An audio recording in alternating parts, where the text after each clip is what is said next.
You are listening to a BeachGlass Media podcast.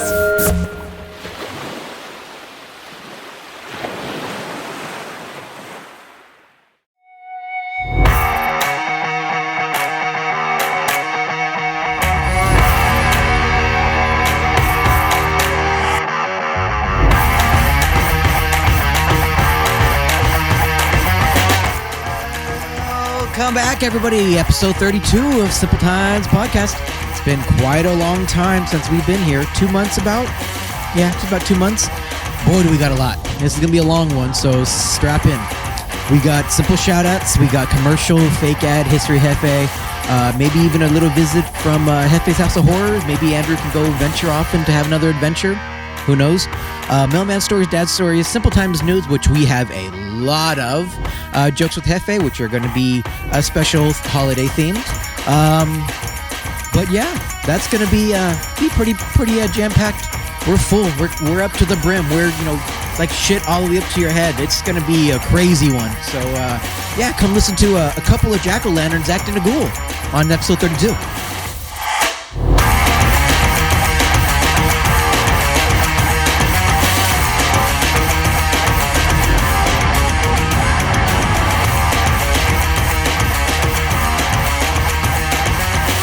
Episode 32! Almost as old as we are now. I mean, we're catching up to our age. I know. And I'm starting to feel old. Have I told you that? Starting to? I'm starting to feel old. I've been taking Tylenol and Tylenol PM almost every day now because I'm getting old. I'm starting to feel old. I've been taking a leave. What, you think you're better than me? Yeah. You probably are better than me. Aleve may be stronger because from watching the commercials growing up. Right. Yeah, that's exactly why, yeah. Aleve, all day strong. Yeah. All day long. 12 hours. But isn't it messing up your liver or something? No, I actually think that's Tylenol. I think too much Tylenol and ibuprofen affects the liver. I have seen that too much Aleve can affect the stomach lining. Oh. So, I mean, I don't do it every night, but most nights I do, but... Just a little drugs. Yeah, just a little ones. Just a little over-the-counter ones. Yeah. But, man, I never thought I'd reach this age where I would feel old. Not this early, at least. Yeah. I still think I'm young, though. I mean, we're 35. You're 35? Almost 35. About a month away. 35 is still, to me...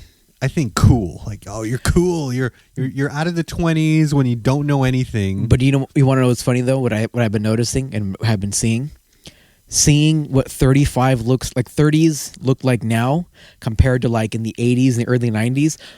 People in the 80s and early 90s that were 30 look like they were in their fucking 50s and 60s. Oh right, because they had those giant glasses. No, I'm not talking about that. I'm just talking about just in general. In general, did you ever see Beverly Hills Cop? No. Oh man. Okay, hold on. Is that the one with Eddie Murphy? Eddie Murphy. Yeah, where he's a cop from Detroit coming out here to L.A. to chase a suspect, I think is what it was. But I had a picture. Hopefully, I still have it of one of the guys in. He's scrolling on his smartphone. Yeah, people. I'm looking. He's doing the old scroll. Where he was 35. I think he was 35 or somewhere close to our age, and he looks like they look 50 years old, dude, they're a grandpa. All right, so next time you think you're looking old, remember that John Ashton, which was he played Sergeant Taggart in Beverly Hills Cop. Let's see, he's showing was me the only picture. 36. Let's see, he was 36, and oh man, yeah, he looked like he raised a couple of kids. Yeah. And now he's an empty nester. I mean, I hate making fun of him because he did just pass away recently. Oh, but yeah, I mean, he was 36 in this picture. Well, hopefully that was just for the movie, and then after he finished his role, he went back to looking 35. No, look. After that, he did a movie called Some Kind of Wonderful. Do you remember seeing that one? It was filmed in Pedro. It was at Pedro High. No, I haven't seen it. It's crazy because you watch the movie, you see Pedro High without the gates, and that really fucks with your head. Is to see just you can walk onto the fucking campus without any kind of gate. Speaking of high school gates, this just happened recently. Did you hear about the car that drove through some gates at West High? I think it was West High. No. Some car was speeding, and then I was following South Bay responders on Instagram. I've heard of them. And a car, you just see it go through the PE gates. Okay. It like takes some massive air, and then it falls on top of the track. So remember our track? Yes. At Pedro? So it looked just like that. Now imagine a car just falling onto the track. Doing a Dukes of Hazzard come out of nowhere? Yeah. Uh-huh. I will look it up and I will send it to you. But that is a crazy story. But why am I talking about the news right now? Simple Times News comes on That's later. That's later. But right now... And boy, do we got some good news stories later. We got a lot of news stories, so stick around. This is going to be a long one, but it's all going to be worth it. If you guys like his reactions to the bestiality story from one of the last ones, wait till you hear a few of these. Yeah, Marcella always brings the nastiest. I bring the weird ones, the grossest news. It's just to get Andrew's reaction. That is my main goal. But if you like lighthearted and fun and fluffy stuff, hey, stick around for my news. I have some good stuff too. But for right now, we have some, guess what, Marcelo? Simple shout-out. Simple shout-outs.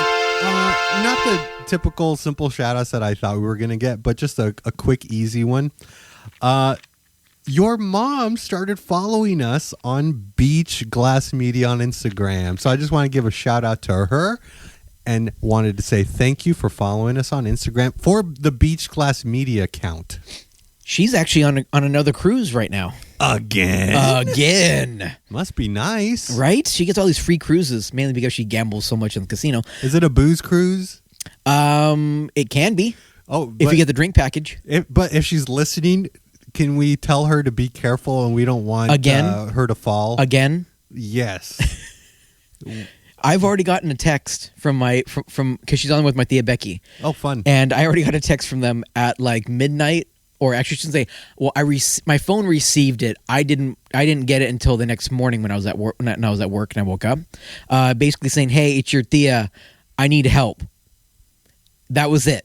So when they're damn near almost what is it about? I would be freaking out if I got a text like that. I need help. It's because she lost her. Is there a bedroom intruder? No, she lost her phone. Oh, wait, she lost her phone. My Thea lost her phone, so she was using my mom's phone to text me that she needs help, and they needed help because they couldn't get a hold of 611, which is the AT&T. What do you call it? Like. Okay, I'm doing the Winona Ryder meme. Where she, when they were accepting the award for Stranger Things, and she's in the background going like this, like, huh? No, I haven't seen that meme. You haven't seen that meme? No, I haven't seen that one. Well, I'm doing Winona Ryder right now. But yeah, so I've already gotten that text. But then after that, I got a text of my mom going to this one of the shops that she knows of in Cabo. That's really the only stop that they have is Cabo, because she's down there getting me a jacket. A little Cabo San Lucas jacket, and cool. She sent me a picture of the guy holding it up. Fucking the guy's cheesing while he's holding it up and everything. So hopefully one day you bring it over to BeachGlass Studio and you wear it, and we take a picture of you wearing it. It'll be in November. Yeah, it'll be in November. We'll post it on Instagram. That's when I'll see her again. She until November 2nd. That's when she's coming back. Technically, she'll be back here on Tuesday, but only for a few hours, and then she's back out on the cruise again. So what is that, like 2-3 weeks on a cruise? Almost. She left on the 17th, which was last Thursday, and yeah, she won't be back until November 2nd. That's amazing. Good for her. Good for her. I think on this next one, though, I think this one was just from here to Cabo and back. And then on the next one, it's like here, Cabo, Puerto Vallarta, La Paz, and then I think back. So it's like an 8-day Riviera kind of thing. Sounds like a rip-roaring good time. But hey, if you guys ever want to go on a cruise, let me know. I mean, she's always looking for people to go on cruises with. Well, I like that you're doing a commercial for a cruise. But what I'm trying to get to is a commercial for BeachGlass Media. So quick commercial break for everyone listening. I just want to plug this in real fast. BeachGlass Media is the little podcast network that basically me and Marcelo started. So what is that all about? Well, it's basically just me and a computer and some recording equipment, And Marcelo looks really happy right now. Dodgers are up 10-4 right now in the top of the ninth, so they're going to basically take it, go to the World Series. So yeah, A commercial within a commercial. Sorry. It's like Inception. It's October baseball. Give me a break. Oh, and Boss Baby, if you're listening to it, suck it. Go LA. Okay, back to the commercial.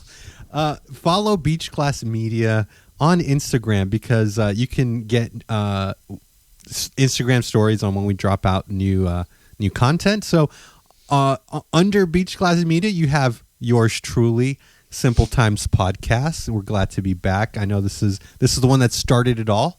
Yeah. And then also you have A Fear and Review, and that's Marcelo's horror podcast that he does with his buddy Rory. And the last episode they did was on the movie Long Legs. So if you haven't seen the movie, don't listen to that episode, but they have a nice log of episodes. Yeah, almost all of our movies except for Long Legs is available on some type of streaming platform. We don't go to the obscure ones. Usually they're going to be on Prime, Netflix, Hulu, maybe occasionally on Shudder. But I think if I remember correctly, because it's been a while, it's been almost as long as we've done a Simple Times. I think we do mention where we watch it at. So, but unless it's a new one like Long Legs, it's gonna be out in theaters. In fact, if you're listening to this before the 21st or the 23rd of October, which probably be most likely the 23rd, because I don't think we'll get it before the 21st. AMC is bringing it back to theaters until Halloween. So you have from roughly the 23rd to the 31st to go back and watch Long Legs if you haven't seen it, if you've seen it before but you want to see it again.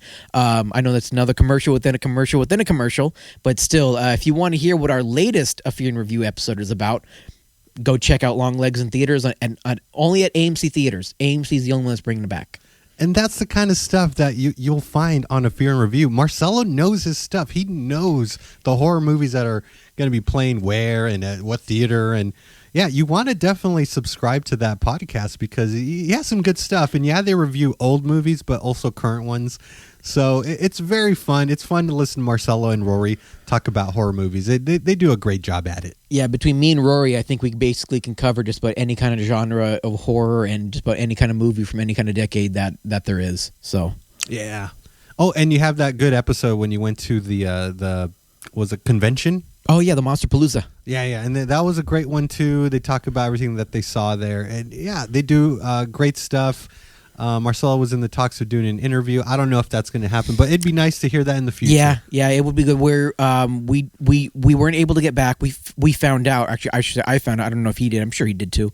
The girl that we were going to do the interview with over at Sugarmint Gallery. Sugarmint. Yeah, I always get it wrong, but yeah, I think it's Sugarmint. She was filming a documentary. Oh, so she was kind of booked up with that, and they were also in the middle of changing over the gallery. At the time, they were doing The Creature from the Black Lagoon because it was the 75th anniversary. It was a major anniversary, and they're going to switch it back over into the Haddonfield Halloween themed, which is what their main thing is. So yeah, we are still hopeful for it. We haven't reached out to her as of yet, but yeah, I mean it's definitely a really cool place to try to get. But with the documentary out, maybe you guys can just go watch the documentary. You know. Very nice. There you have it. That was A Fear in Review. Find it on Spotify. Apple Podcasts, or wherever you find podcasts. I'm sure you can find it elsewhere. The last podcast that's under BeachGlass Media is my personal podcast, Faith and Politics with Andrew Reyes. Now, this is a podcast that I started because I like to joke around about politics, but also include the stuff that I know very well, which is faith-related stuff. So it's the kind of stuff that I won't talk about on this podcast in respect to Marcelo, because I don't want to, step on anyone's toes or anything. But if check it out, you might like it, you might hate it. I don't care. Just take a listen. And, literally, his first post he ever made about it was something like, "I don't care if you hate it." No, what did you say? Something about like I said, "I hope you hate it." Yeah, I hope you hate it. Because I talk about the two things you're not supposed to talk about. Nobody ever wants to talk about politics and religion. Exactly. But if that seems interesting to you, go check it out. And that will do it for the commercial for BeachGlass Media, which is basically our podcast network. Thank you. Well, let's get back to Simple Times Podcast. Right before our last episode, 31, I went on my 2-week vacation from work. Yes.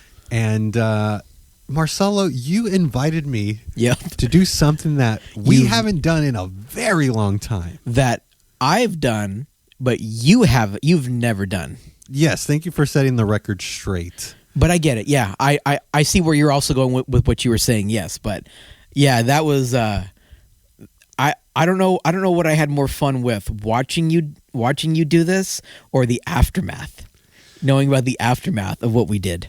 So Marcelo was talking to me about, hey, would you be interested in doing a kickboxing class with me?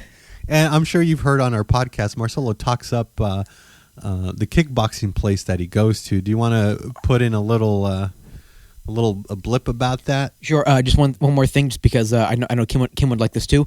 Dodgers fucking win. They're going to the World Series, 10-5. All right. So, going back, so as Yahira said when she was go watching Doyers. Go Doyers. So yeah, so let me just say it again, Boss Baby, if you're listening. Let's go Dodgers. So yeah. But yeah, Harbor Fitness over in San Pedro in the marina. I'm there damn near almost 4 days a week usually. Yeah, from me talking about it here, and then I must say, it's a beautiful location, a beautiful place. Told you. The director, Kim, what do you call her? Director? She's the owner. The owner. Yeah, the owner of Harbor Fitness. Kim, she is the nicest person I have ever met. Oh, yeah. She helped me so much. Helped me figure out You how to needed a put lot. how to put on the boxing gloves, Yeah. how to punch, how to kick, how to do the wraps, everything. I really appreciated how she took the time to really explain, and she gave a little demonstration on how, proper techniques. So I'm telling you, if you want a place to kickbox and get in shape, this is the place, because I got a really good workout. Oh, yeah. So Marcelo, what did you witness? Because you must have been just laughing internally. I witnessed a dead body. That's about it. It was a good workout. I couldn't believe how much of a workout it actually was. Let me tell you how bad it was. Well, first, let me preface by saying that. And by bad, I mean how good. Because it is a good workout, but it was bad physically for me. Let me preface by saying, in my opinion, the combo or the workout, because it's usually that workout that you did, that's that workout for the week. She'll usually do some type of progression with it, which is either the lengthening times or maybe adding a few things. But for the most part, with the workout you went through, we did the entire week. The week prior, you would have cried. I think you would have literally either died, cried, or left, because it was great. So yours was kind of on a little bit on the easier side, in my opinion, from the combos that we've done. That's crazy. But yeah, it was pretty entertaining to. So yeah, what happened was I was getting into it. I was feeling good, and my body was feeling like it was getting a really good workout. I was punching, I was kicking, but it wasn't just that. In between the punch and the kicks on the punching bag, we were instructed to do burpees and sit-ups and push-ups and all that. So you're going non-stop. Yeah, it is. Doing one thing after the other. And it came to a point where this hasn't happened to me in a long time. The room went spinning. Oh, really? Oh, yeah, I remember that. Everything went dark. And seriously, I thought I was going to fall down. Everything went blurry for a second. And I probably looked insane. I probably looked like Frankenstein, like just waking up and trying to get his footing. And then Kim noticed me, probably looking all whacked out. And she was like, "Do you need to sit down? If you need to sit down, go sit down." I was like, "Yes, yes." Keep in mind, I'm a mailman. I've seen little girls handle the workouts better than you did. let me put it this way. I'm a mailman. I walk nonstop all day, every day. So I walk maybe 10 miles a day. Like, I'm physically active. But that workout was something from another planet. Okay. I didn't tell you this. So the day we went was like, what, a Monday or a Tuesday? You and I went? Mm-hmm. No, it was a Wednesday. When was it? Was it a Wednesday? Oh, yeah, because I was off too. You were off too. It must have been a Tuesday or a Wednesday. The point being, I was getting ready to go on my Legoland trip that Friday. Guess what? My body was still sore. I think I texted you when I was at Legoland. I think I texted you 3 or 4 days after, and you were saying that you had just finally been able to bend over and tie your shoes. Yes. My muscles, I'm telling you, the workout, the punching, the kicking, the burpees, the push-ups, the sit-ups. It was a Tuesday, yeah. It worked out every muscle in my body. My body ached the day after. The day after that, I was hoping that the soreness would go away before Legoland. No. Day 1 at Legoland, I was struggling. But like day 2 of Legoland, they like went away. See, then you should have done the sauna. I should have gotten you to do the sauna because that's a great way to recover, which is also offered over at Harbor Fitness for by the hour, private room, all to yourself for 1 hour. It's great. Trust me. I like that's like if you don't even have to go kickboxing to use a sauna. You could just go down there for the sauna, for the stretch, for whatever. I could talk for days about this, and I'm gonna get Kim on the podcast as well, so she can give a really in-depth talking about Harbor Fitness and just everything that went down to get it to where it is today. And all that to say, not to scare any listeners about this place. I'm just saying, if you're looking for a good full body workout, I bet you if I stuck around, I would see results. Oh yeah, I'd probably be chiseled like a Greek god after doing that for like 2 months. Okay. Do I sense a little sarcasm in your voice?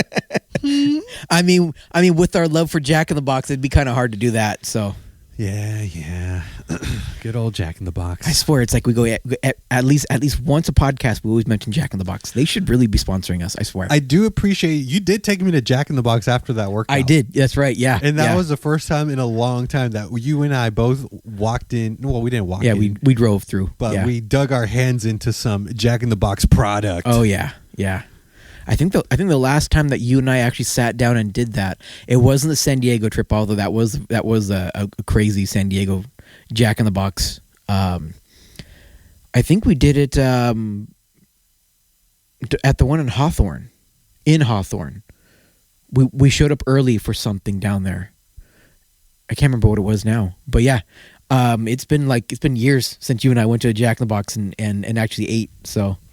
I mean, we didn't go into the Jack in the Box this time. We ate in my car, but it was in the parking lot. So, but it was hot that day too.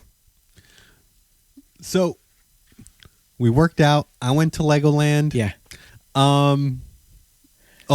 Marcelo, you raising your hand? Well, I'm saying if we're gonna go chronologically with how things go, because I just looked it up.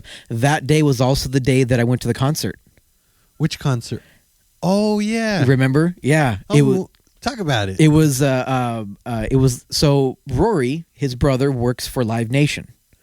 Whenever a concert's coming around at a Live Nation venue, if it undersells, they basically send out an email to all the employees saying, "Hey, this show's underselling. We really want to try to pack it out. If you want any tickets, just basically send us an email. Let us know how many tickets you need. We'll try to work something out." So you got the tickets. Who did you go see? We went to go see Gaslight Anthem, which it's funny. Rory and I were like, "Who's that?"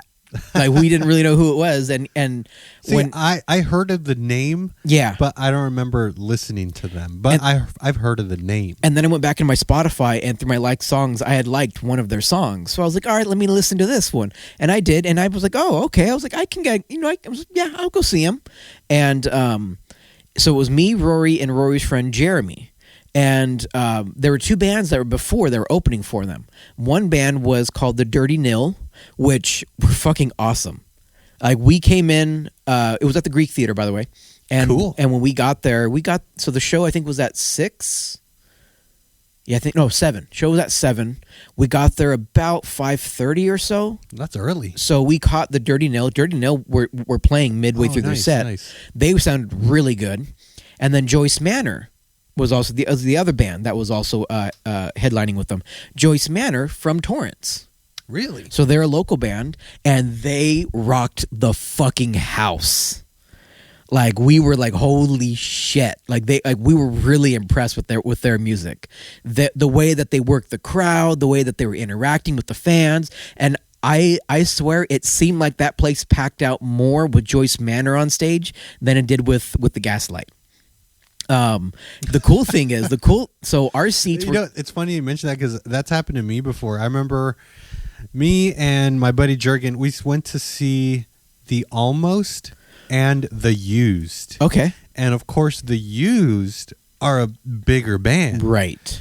But that show we went, I think it was at the Wiltern, Okay, and like the Almost had a big crowd, but then when the Used came up after the headliner, a lot of people left. Yeah, and I'm yeah. like, oh, I didn't think it would be that way. yeah. And then I think me and Jurgen, we stayed for a few songs, and then we're like, let's go. Let's beat the traffic. We bounce. I was never really the Used fan. They're good. Yeah, but there are a few songs that I listen to. Yeah. There's a few that I know, but I was it wasn't my thing. But you guys were also a big fan of was it Under Oath? Yeah, and I've Which seen them a few times. Which the lead singer of the Almost is the lead singer of Under Oath, correct? Close. The lead singer of the Almost is the drummer. Okay. / a singer of Okay. Under Oath. Gotcha. Okay. Which surprisingly they're still making music. So I saw that not too long ago. Yeah. they just put out a new song, I think. So Oh, okay. still around. I haven't really listened to the new stuff because I don't know if it's the same thing with you, but I like to listen to the albums of the artists I like from when I started listening to them, because I don't know, it holds a special place in my heart. And then like the later albums, they get a little different. They try to experiment. I'm like, I still go back to the old stuff. It depends on the artist for me. Some artists I do prefer their newer stuff to their older stuff. But okay. Well, what about Foo Fighters? We like Foo Fighters. Yeah. Do you go to their old stuff or do you hang out with their new stuff? Me, I go to the old stuff. Now what's old for you? Like what album are you talking about? Old for you? For me, Color in the Shape. So the first one, okay. I do. Oh no, that's the second one, I think. Yeah. Okay. And I do like. Oh wait, no, Color in the Shape. That was that the one? No, was that the one that I got you into? You got me into Echo, Silence, Patience, Okay, and that's what I'm Grace. thinking. Okay. That is a solid album. Yeah. I prefer the stuff before that and after when they came out with Wasting Light. Okay. Yeah. To me, yeah. that's a 10 out of 10 album. Yeah. I can't. That holds a special place in my heart. But since then, they came out with like 3 albums. They have. I haven't listened to the latest one. The one that has Waiting on a War on it. Yeah. I mean, don't get me wrong. I've listened to some of the songs, but yeah, I haven't listened to those. But the one album that's coming to mind, and I'm trying to think of it, it was one that they did like a documentary on too, on filming it. It was on HBO, where they went to like different cities and they got like the inspiration for like these cities' style of music and integrated that into the song, and that was the album. It was like 8 or 9 songs, and each song sounded completely different because it was all infused with. I know which one you're talking about. It has the word "sound" in the title, but I'm blanking on the full name. That one is solid, but it plays more like a EP to me. Sonic Highways. Oh, Sonic Highways. Yeah. Yeah. That one's really good. But also, like, 8. let's say Red Hot Chili Peppers. They're making new music, but I still go back to the old stuff. That's definitely a band that I prefer, like somewhere towards like Under the Bridge. Nickelback, the same thing. They have new stuff, but I always go back to the old stuff. With Nickelback, there's only one album that I cannot listen to, and I think that's Feed the Machine. Mm-hmm. Just because and they've admitted it, that one's probably their worst one they decided to make because they tried to go a little political with it. It just didn't fall. It didn't resonate. And but after that, or before that, I mean, before and after Feed the Machine, I'll listen to it at any point. Curb, which was I found out was one of their first albums. That one was kind of bad. The sound wise, they can tell that they weren't really comfortable playing together yet. But fun fact, and I just found this out. So there was a famous Canadian serial killer named Robert Picton that owned a place called the Pig Palace. And that's where Nickelback got one of their first gigs, was playing at the Pig Palace, while this guy Robert Picton was going around killing sex workers. That's crazy. Yeah, right? I wonder if they knew.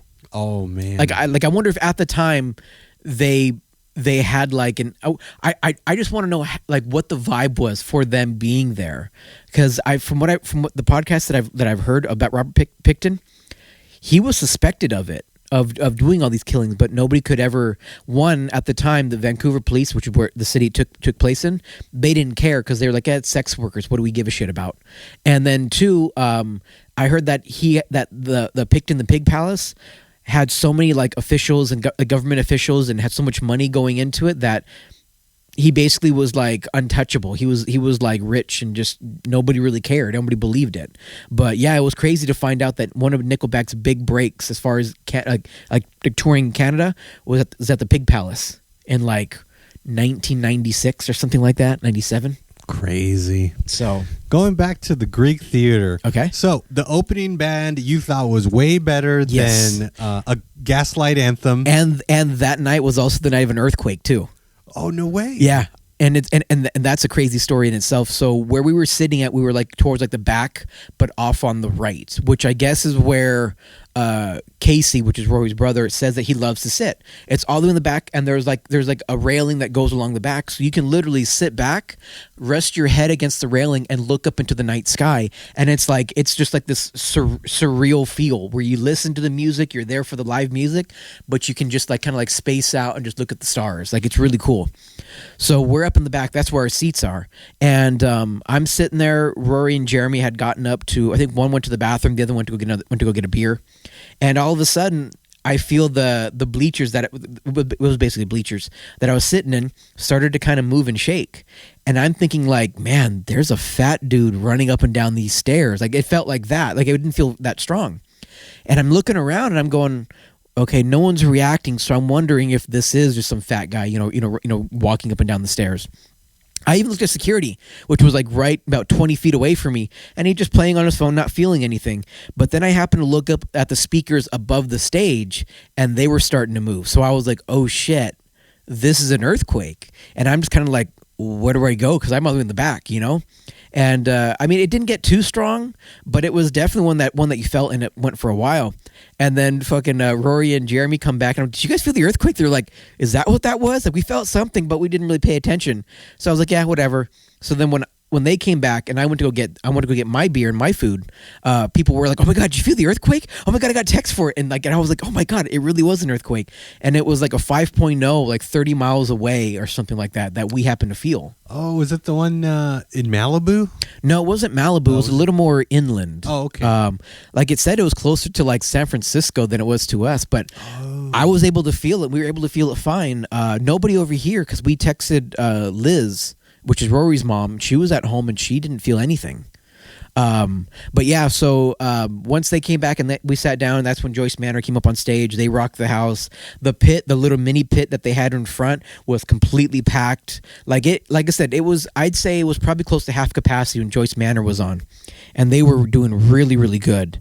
And then the other crazy thing is when I had come back from getting my food and my beer, we had gotten a text. Oh no! I mean, Rory had told me some guy came up to them and gave them free tickets, and I was like, "To what?" And they're like, "Oh, to this show, but to better seats." And we were like, do you guys want to go? And they're like, well, let's go after Joyce Manor. So all right. So we finished watching Joyce Manor. I'm eating, and then Joyce Manor ends. And again, it was a really, really, I was really impressed. It was Joyce Manor's first time at the Greek. They rocked the house. the thing I loved the absolute most was the fact that he was really interacting with the crowd. Like he was making the crowd feel like we love you guys being here, all that kind of stuff. Dirty Neil did a little bit of that, but not too much. Joyce Manor really did it.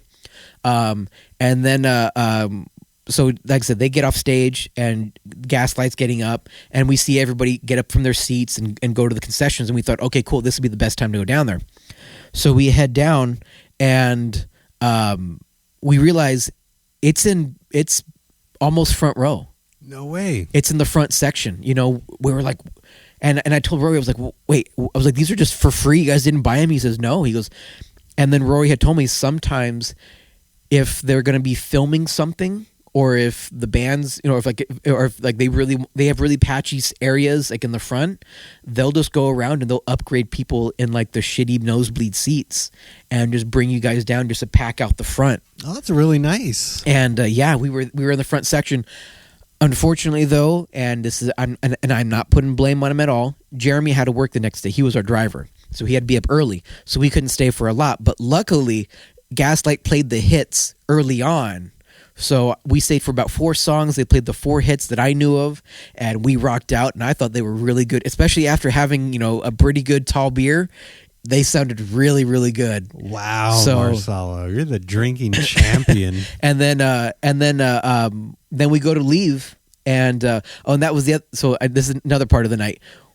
Driving up to the Greek, we were in traffic for like almost 2 hours just going up that road to get to the Greek, and we were like, holy shit, this thing can be packed. Man, I don't know, man. Growing up here in LA, no, this was I don't see myself doing that anymore. I would do anything to avoid traffic. Oh yeah, no, yeah, and it's crazy. Like even if someone said, "Hey, you gotta be in traffic for 2 hours just to get this $1 million check," I'd be like, taking side streets. I'm taking side streets. I'm good. Yeah, give it to someone else. No, I know what you mean. No, yeah, I'm taking side streets. Yeah, I'm taking nothing but side streets on that. But we were sitting in traffic, and it was like I said, we were in traffic almost 2 hours just going up, and we were like, man, like we were kind of sweating it because we were like, this is gonna be like elbow to elbow room. Yeah, right. I don't need it. And then we get up, and we start seeing people pulling off into like this open field, and there's security guys, and so we waved him down, and one of the guys gets on a megaphone and goes,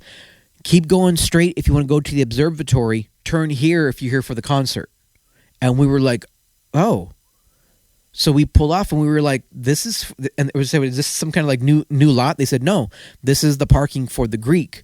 Everybody else is going up the hill to the observatory because they're having an event up there. So we waited in traffic for nothing. They said we could have literally pulled over into the left lane and just zoomed by everybody and just parked. So you sat in the traffic because you thought everybody was going. We thought it was gonna be packed, and the guy was like, "Oh no!" He goes, they're expecting maybe 1,000 people. So I was like, oh, shit. And it looked like there was maybe 300 people at the time. So we got in at the right time. When we left, it was pretty easy leaving. We left, like since we left early, there was no traffic really getting to the freeway. I think it took us damn near 2.5 hours to get to the Greek, and took us, 45 minutes, if that, to get home. Well, as much as I hate traffic, I have a traffic story for you. So, me and my family went to Legoland, drove all the way down to Carlsbad, and on our way there, we hit the worst traffic ever. Yeah, it's always worse going down there. You know when you pass the Santa No Free Boobies? Oh, yeah. Yeah, like... Which are being demolished soon. Oh, no way. Yeah. So before we hit that part, it was just slow moving traffic, and I'm like, this sucks. What should have been like an hour and a half drive was like close to 3 hours. It was bad. But we got us a nice hotel, not at Legoland, but off-site. Oh. And it's funny because, it had a pool. Oh, and, yeah. It was 2 bedrooms, and so we put the 3 kids in one bedroom, and me and my wife in the other, and there was a living room in between. Oh, uh-huh. So it was nice having that separation from the kids. And after Legoland, after everything, I asked my kids, hey, what do you guys like the most about our trip? And they're like, the hotel pool. Yeah. I was like, really? Yeah. I'm like, yeah, it was fun, but come on, Legoland. But I also felt like a bad dad because I was kind of forcing one of my kids to get on rides, and while they were like screaming and lying out of fear and anxiety, I'm like, why are you crying? And she was like, because I'm scared. I'm like, scared about what? This is Legoland. Yeah. What are you talking about? Nothing scary here. But in hindsight, I felt bad. I should have just said, okay, I'm not going to force you onto anything, because every ride, this one child of mine crying. But it was really cool. First family trip, first time at a Legoland, and it was pretty fun. It was good. It's good for kids, Right. If you have kids, Or if you're a big Lego fan. or yeah, that too. But under 10, I think they would like it. Over 10, like teenagers, Yeah. I would think it'd be a little too boring, because it's just a lot of little kid rides. Maybe, but I do remember going there when I was probably maybe 13, 14. And Same here. Yeah, and I still kind of had a blast. It was good. I think it's better now. There's a lot of new rides. Right, yeah. They have the new Lego Movie attractions. Oh, okay. Yeah, when I was there, I think it was right when they, like the first either first or second year they had opened. So it was... Yeah, same here. I think the park is like 25 years old or something now. Oh, shit. Yeah. Okay. So yeah, we were like teenagers when it opened. But yeah, the newer attractions are really good, like the Lego Movie stuff. Really good. And then the water park, I like the water park better. It was a nice hot sunny day. The water park is inside Legoland, and if you're just trying to stay cool and get into some pools, oh, it's so refreshing. So I actually did enjoy the water park a little bit better than Legoland itself. Yeah, and you guys went in August, so it must have been hot as hell down there too. It was really hot, yeah. But we had a good time. Yeah. They have that infinity pool or the lazy river. Oh, they do? They have one of those. See, the last time I was there, I think the only quote unquote water park they had. Have you been to SeaWorld? It's been a long time. I was a kid. Do you remember they have like a little it's almost like a playground, but like they put water on it? Like there'll be like a big bucket that'll dump water, and it's like it's not quite like a water park, but it's like a little like refresher kind of area. Yeah, the water parks at Legoland had a bunch of those. Like Did they? 2 or 3? Yeah, when I was there, I think they had just one, and that was it. So yeah, the kids, they had a blast at those things. Those things are really fun. yeah. I remember doing the I think if it's still there was like a boat ride that you can kind of get on, and it just kind of takes you around like almost like a lazy river, and it would show you like these big elaborate, like you'd go through and it's like, oh, over here is New York, oh, over here is Paris. We got on that one. Did you? Yeah. That one's fun because you see all these structures built entirely out of Legos. Yeah. And it's almost like Jungle Cruise at Disneyland. Yes. But there's like, you get the monuments like Mount Rushmore. You get New York City. Yeah. So it kind of, the pyramids. Yeah. It kind of feels like you're seeing the world. Yeah. But out of Legos. Yeah. And then I remember that there was my favorite ride, just because I thought it was funny, was the one where you get in a car and you've got to like drive through like the city or whatever. You don't remember that? Was that one there? I can't remember. I mean, I at the time, I think it was the kids' ride. 'Cause I remember even being there. I was like 13 and being too big for the ride.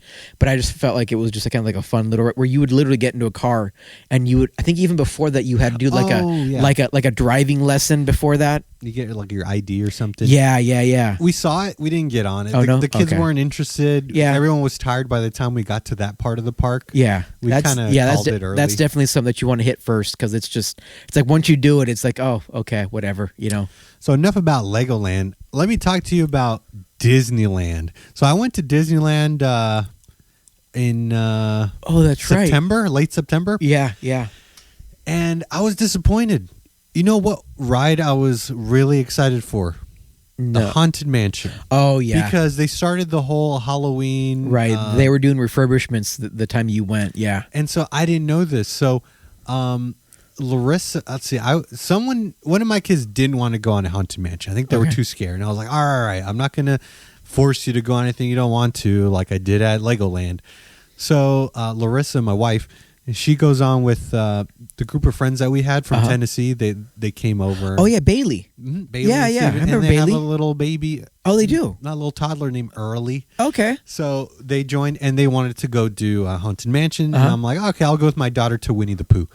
And so my wife gets in line, and then apparently there's someone in line that says, all right, everyone, make sure you have your digital tickets ready or something. Oh, for the yeah, ride. yeah. And it turns out now you have to book a time to get on Haunted Mansion via the app, or like schedule yourself to get on. Kind of like a lightning pass, yeah. And if you don't do it, you can't just walk onto the ride. And I was like, what? So she got out of line because she was like, huh, what are you talking about? I just want to get on Haunted Mansion. Yeah. They're like, well, only if you have this time, like you said, the lightning pass. Right. If not, then you got to book your time. And she was like, okay. And then it's like, oh, I have to wait till 5? And, this was like at noon. So then by the time I went on Winnie the Pooh, got back, and I found them, they're like, yeah, we didn't get on. I was like, that sucks. That's like the only, well, not the only good ride. We used a lightning pass for Pirates. Okay. Totally worth it. It's always a good one. For Pirates, a little hack, or actually a little hack for most of the rides, especially the big rides. Wait to go on like those big rides, like a Pirates or like a Haunted Mansion. Well, not if they're going to do that all day long, but like a Big Thunder, Space Mountain kind of ride. Wait until either a parade or the fireworks show at night, and then hop on the rides. You'll walk right on them. That's a good hack. That's what I do for Pirates. Every time I'm there, I always wait for Pirates to be like one of the last rides I get on. And when the fireworks go off, beeline it to the Pirates, and we're on in less than 5 minutes. It's funny because someone asked me at work, like, oh, so did you check out the new Star Wars? I was like, oh, no. That's not the good one, too. And then they're like, you didn't go to Star Wars? I'm like, you didn't do no. Not Star Wars Land at all? At all. We didn't walk through because one, we had the toddler, my wife's friends. Yeah. And then my little kids, and we just did all the fairy tale rides, the little ones. Fantasy rides and Yeah. I mean Fantasyland. Yeah. Snow White. Oh yeah. The little boat that with the whale's mouth is right there. We got on Dumbo. Dumbo was fun. Dumbo. So, but we did all mainly the smaller kids stuff, and it was just too crazy. It was packed. Yeah. It's that September is usually like when a lot of people come from out of town to do their little family vacations. Yeah, and I was just like, geez, don't these kids have school? And then I looked at my kids. I'm like, oh yeah, we pulled them out of school just for this. Yeah. But yeah, went to Legoland over the summer, Disneyland. It's fun. It was fun being at Disneyland, but yeah, we took off early. Yeah. We stayed till 4:30 because our kids were getting tired, and I'm like, I'm not going to force them to. Yeah, then they're going to get all whiny, and then. But I like the new. They set up a new. What's the thing? The trolley. The what's it called? The thing that you get on from the parking lot and it drives you. Oh yeah, the tram. Yeah, they rearranged the tram. There's a new. They set it up differently now. Oh yes, yeah. It's really nice. It's been a while since you've been there, huh? Yeah, and what you do security? You do security at the parking structure now. Now, yeah, which I thought was pretty cool. Right? Yeah, it definitely helped out because there were people that were. I mean, it was basically flooding from before where security was at. It was flooding from the main entrance area into downtown Disney. And it was creating backups there, so they decided to do it right up at the parking structure because at least this way, you could wait up in your car, come back down. It's just and it's bigger now. It's also a lot bigger. They've actually redone it since one of the last times I was there. But yeah, I mean it's gotten okay. I don't think I've been to the park in over a year, maybe a year and a half. I was at downtown not that long ago, and what brought you there? My cousins Crystal, Luis, and their kids. They came down. They're going to go to the Oogie Boogie Bash. Oh, cool. Theirs was back on the 8th, and the night that they got here, they drove here from Tucson. They wanted my mom and I to meet them at downtown Disney. And so we went down there. We were going to do dinner, but they had already kind of eaten. They weren't that hungry. Mom and I had already kind of eaten. I think we ended up having a corn dog there, which is basically a meal in itself. Is the Rainforest Cafe still there? That is now the Star Wars Outpost. Oh. That is a store now. Oh, cool. ESPN Zone's gone. The AMC Theater that used to be there, that's gone. And I noticed they moved the Earl of Sandwich since I've been there. Earl of Sandwich, I believe, isn't there anymore. It moved. Is it moved. still there? It's okay. by the drop-off of the that's right. That used to be the Brea Bakery, Brea Cafe, something like that. Something like that, yeah. They moved it to the other side, closer to the entrances at Disney. Yeah. In fact, they used to have two Starbuckses at downtown. The one where it's at by World of Disney, and then the other one used to be next to where the AMC used to be. So they tore all that down. In fact, they just closed the Lego store there too. They're refurbishing that. There is now a Chinese restaurant in part of where the AMC used to be, as well as like a little stage kind of area where they can have like little performances and stuff. Downtown's really changed too. They have a lot of uptown stores. They got like 2 or 3 bars throughout the strip of downtown. It's looking a lot more like almost City Walk, like Universal City Walk. It's getting to be pretty that big with that kind of names on it. Man, I haven't been to Universal City Walk in ages. Yeah. I must have been a teenager. Yeah, I think I was probably in my 20s the last time I went to Universal City Walk. Crazy. So, yeah.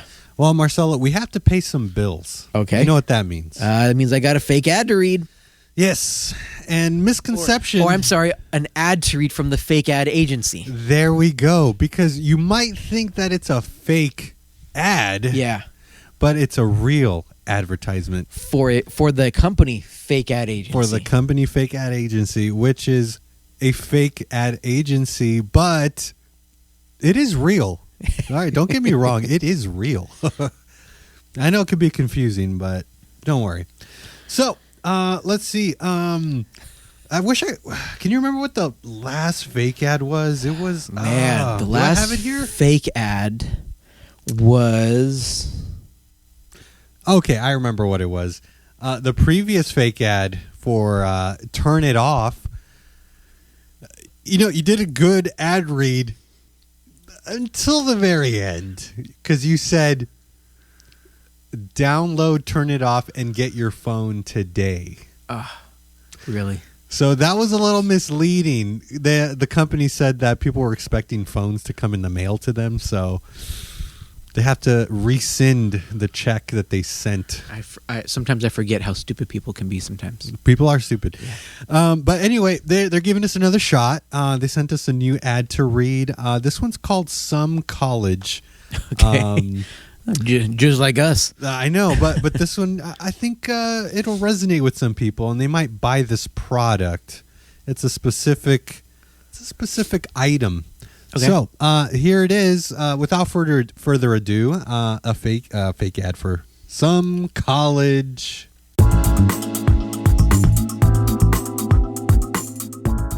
Do you ever drive around through traffic on your daily commute to work, or even to the grocery store and see all the fancy new cars keep showing up on the roads? Do you ever wonder, how on earth do they already have money to afford that SUV? And then do you find yourself stopped behind them in traffic and notice their license plate frame and connect the dots once you see their university alma mater on their license plate frame? License plate frame that says UCLA alumni, or University of Southern California, or UC Berkeley, or Harvard, or Yale, Virginia Tech, University of Hawaii, etc. Well, now you no longer have to feel left out as you drive down the road in your beat-up old jalopy.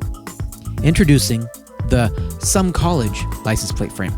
That's right, the Some College license plate frame for all of you commuters out there that definitely graduated high school, then went to college, took some courses, but didn't quite bring to fruition those dreams and ambitions you originally had at the start of your furthering your education career.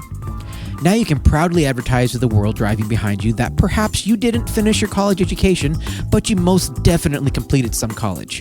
Just like when you fill out those questionnaires or online resumes for that job you desperately need. You didn't achieve high, but you also didn't achieve low. You definitely did some college. That's right, the Some College license plate frame, now available in 5 colors. Get your Some College license plate frame today and showcase to the world how proud you are to have some college education under your belt. All Some College license plate frames are proudly assembled by employees with some college education. Hey, it's better than nothing. Get your Some College license plate frame today.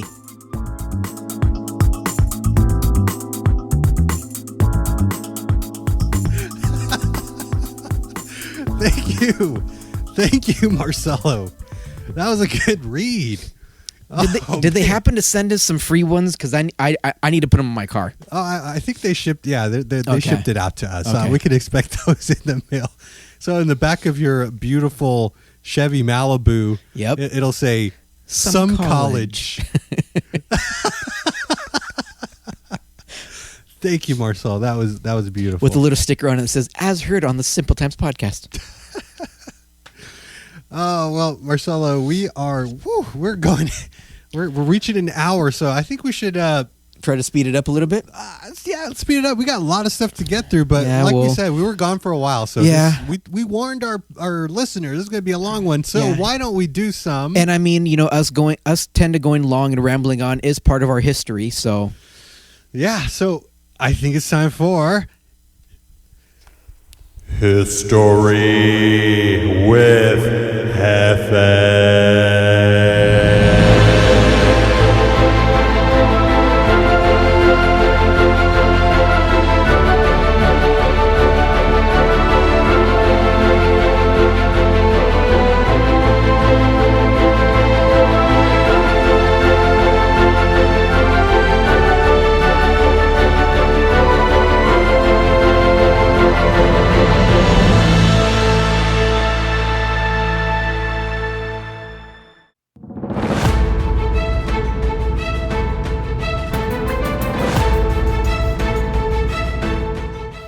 on this day in history, October 20th, in 1803, the U.S. Senate ratifies the Louisiana Purchase. Oh, the Louisiana Purchase. I remember learning that in high school. Me too. Oh, you forgot to mention the day. You said on this day, but what is today's I date? thought I said October 20th. Did you say it? I think I did. I had some college education. So. I'll get you some license plate frames. Don't worry. Thank you. But make sure it's from our sponsor. Yes, okay. yes. So the Senate ratifies Louisiana Purchase. In 1944, U.S. forces under General Douglas MacArthur returned to the Philippines with the landing of the U.S. 6th Army on Leyte. So basically, one of the last battles of World War II in the Pacific. Oh, cool. 2020, U.S. Department of Justice sues Google for an illegal monopoly over search and search advertising. Wow. Today in film, in 1998, comedian Richard Pryor receives the first ever Kennedy Center Mark Twain Prize for American Humor. Cool. Today in music, in 1973, Queen Elizabeth II opens the Sydney Opera House at Bennelong Point in Sydney, Australia, after 14 years of construction. Good day, mate. Right? Today in sports, 1973, also in 1973, U.S. President Nixon proclaims Jim Thorpe to have been the greatest athlete of the first half of the 20th century. Do we know what sport? Jim Thorpe, if I remember correctly, he was like a decathlon guy. Oh, cool. So he did multiple sports. Like I think in the decathlon, you got to do like 5 sports. So it's like discus throw, pole vaulting, high jump, long jump, and then like a 400-meter race, something like that. Cool. So it's when you do the decathlon, it's quite literally like the Olympic sport. You know. Did you know that the Return of the King? On this day in 1955, the third and final volume of The Lord of the Rings by J.R.R. Tolkien is published by George Allen and Ewan in London. Some famous birthdays today. We got born on this day in 1882. Speaking of the Halloween season, it is Bela Lugosi's birthday. Is there a reason why you just said that with a weird accent? Because that is how Bela Lugosi talked. Do you not know who Bela Lugosi is? Not at all. He is Dracula. Oh, cool. I see it now. All right. Also on today's birthday, Kamala Harris, Vice President, celebrates her 60th birthday today. 60? 60. She looks really good for 60, I gotta admit. Most women do. I think women age better than men. Especially if they have like a really good like skin routine down. Like I think that can also be a really big key for it too. Some other celebrity birthdays. We got Yankee all-time Hall of Famer, one of the best athletes baseball's ever seen. Mickey Mantle was born on this day in 1931. Also, the late great rock, just all over, I would say just rock star, but I think he was more than just a rock star too. Tom Petty was born on this day in 1950. Cool. Also, another baseball player from the San Francisco Giants, a pitcher, Juan Marichal, celebrates his 87th birthday. There's a rapper by the name of NBA YoungBoy, celebrates his 25th birthday today. I heard he was very young. Probably, yeah, he's 25, younger than us. Wow. Actor, comedian, producer, writer, director John Krasinski is 45. Yeah, from The Office. That's where he got his big break. And then one of the greatest human beings, I think, on the earth. One of the best rappers I think we've had of all time. Oh, I know who you're talking about. P. Diddy. No. Oh, sorry. No. Sorry. No. Sorry. Don't bring Diddy into this. Okay, I'm sorry. I don't have enough baby oil for Diddy. That's a very slippery slope to be talking about Diddy right now. No, it's even better than that. It's the D-O-double-G. It's Snoop Doggy Dogg. He celebrates his 53rd birthday today. 53. And on this day, in October 20th, 1967, a purported Bigfoot is filmed at Bluff Creek by Roger Patterson and Robert Gimlin in Northern California. Can I ask you real quick? Okay. What are your thoughts of Bigfoot? Do you think it's real? No. Oh, okay. I really don't think it is.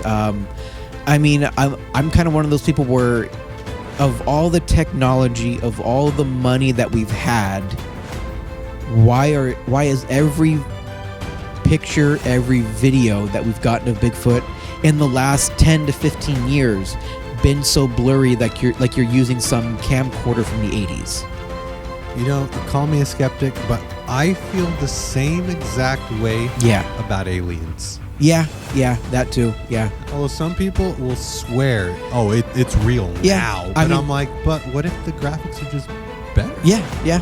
I mean, don't get me wrong. I've heard some stories that sound very, very convincing, but same here. But it's like that's how I kind of also view like the Bible.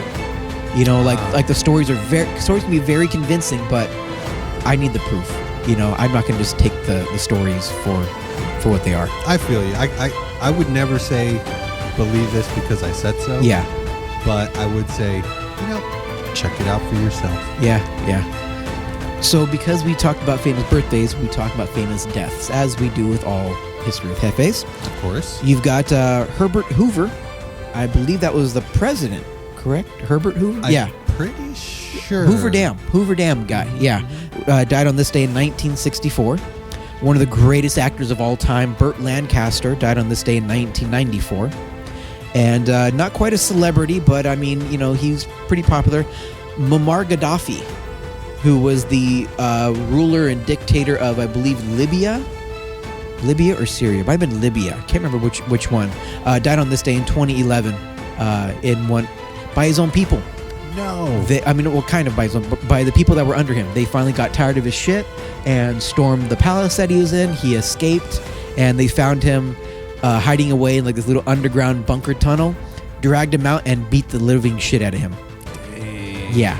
So, and I believe they even like dragged his body throughout like the whole town and hung it up. Oh yeah, no, they fucking hated this guy because it was one of those dictators where he was the only person in the entire country that had money. Everybody else had absolutely nothing, yet he flashed his money everywhere and anywhere. So, yeah, it's like you promised to, help us out, but it looks like you're only helping yourself out. Yeah, pretty Jerk. much. Yeah. So, Oh, you got some more? No, I was just gonna say that's History with Jefe.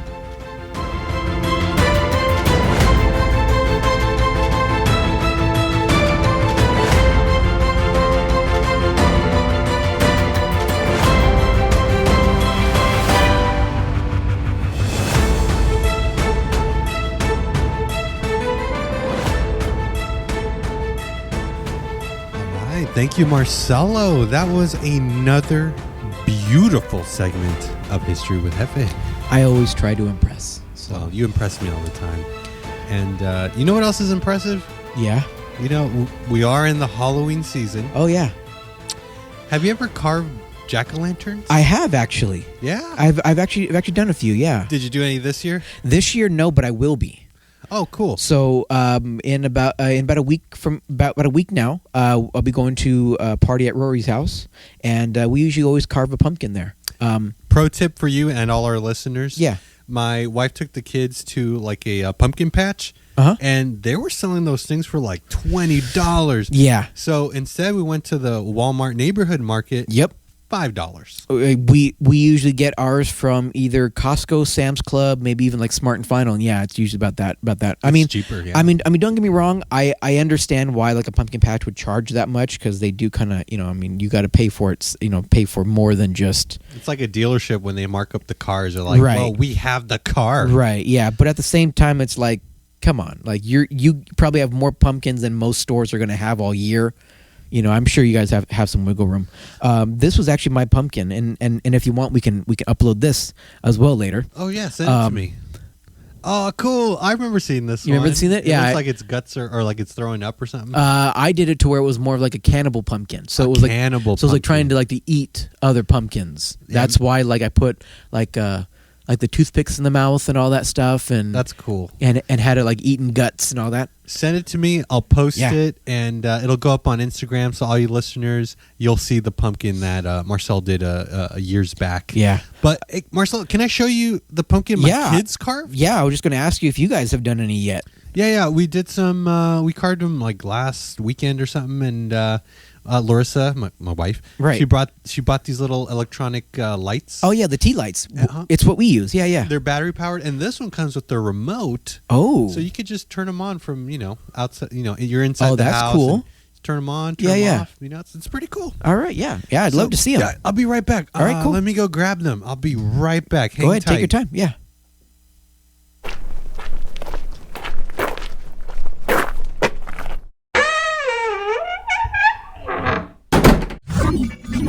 Wow! What the? Where am I? Who's there? Hello? Hold on. Let me get a light. Who said that? Andrew. Oh no! I haven't seen you in ages.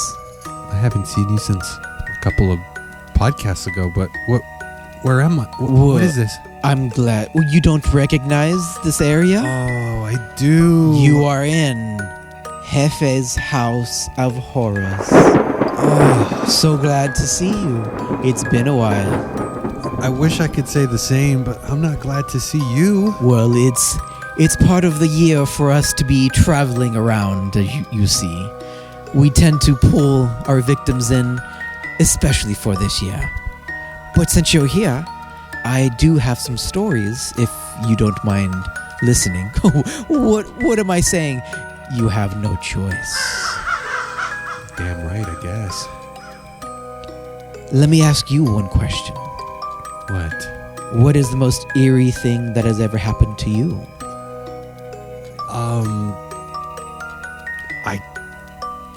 Stepping into Jefe's House of Horrors?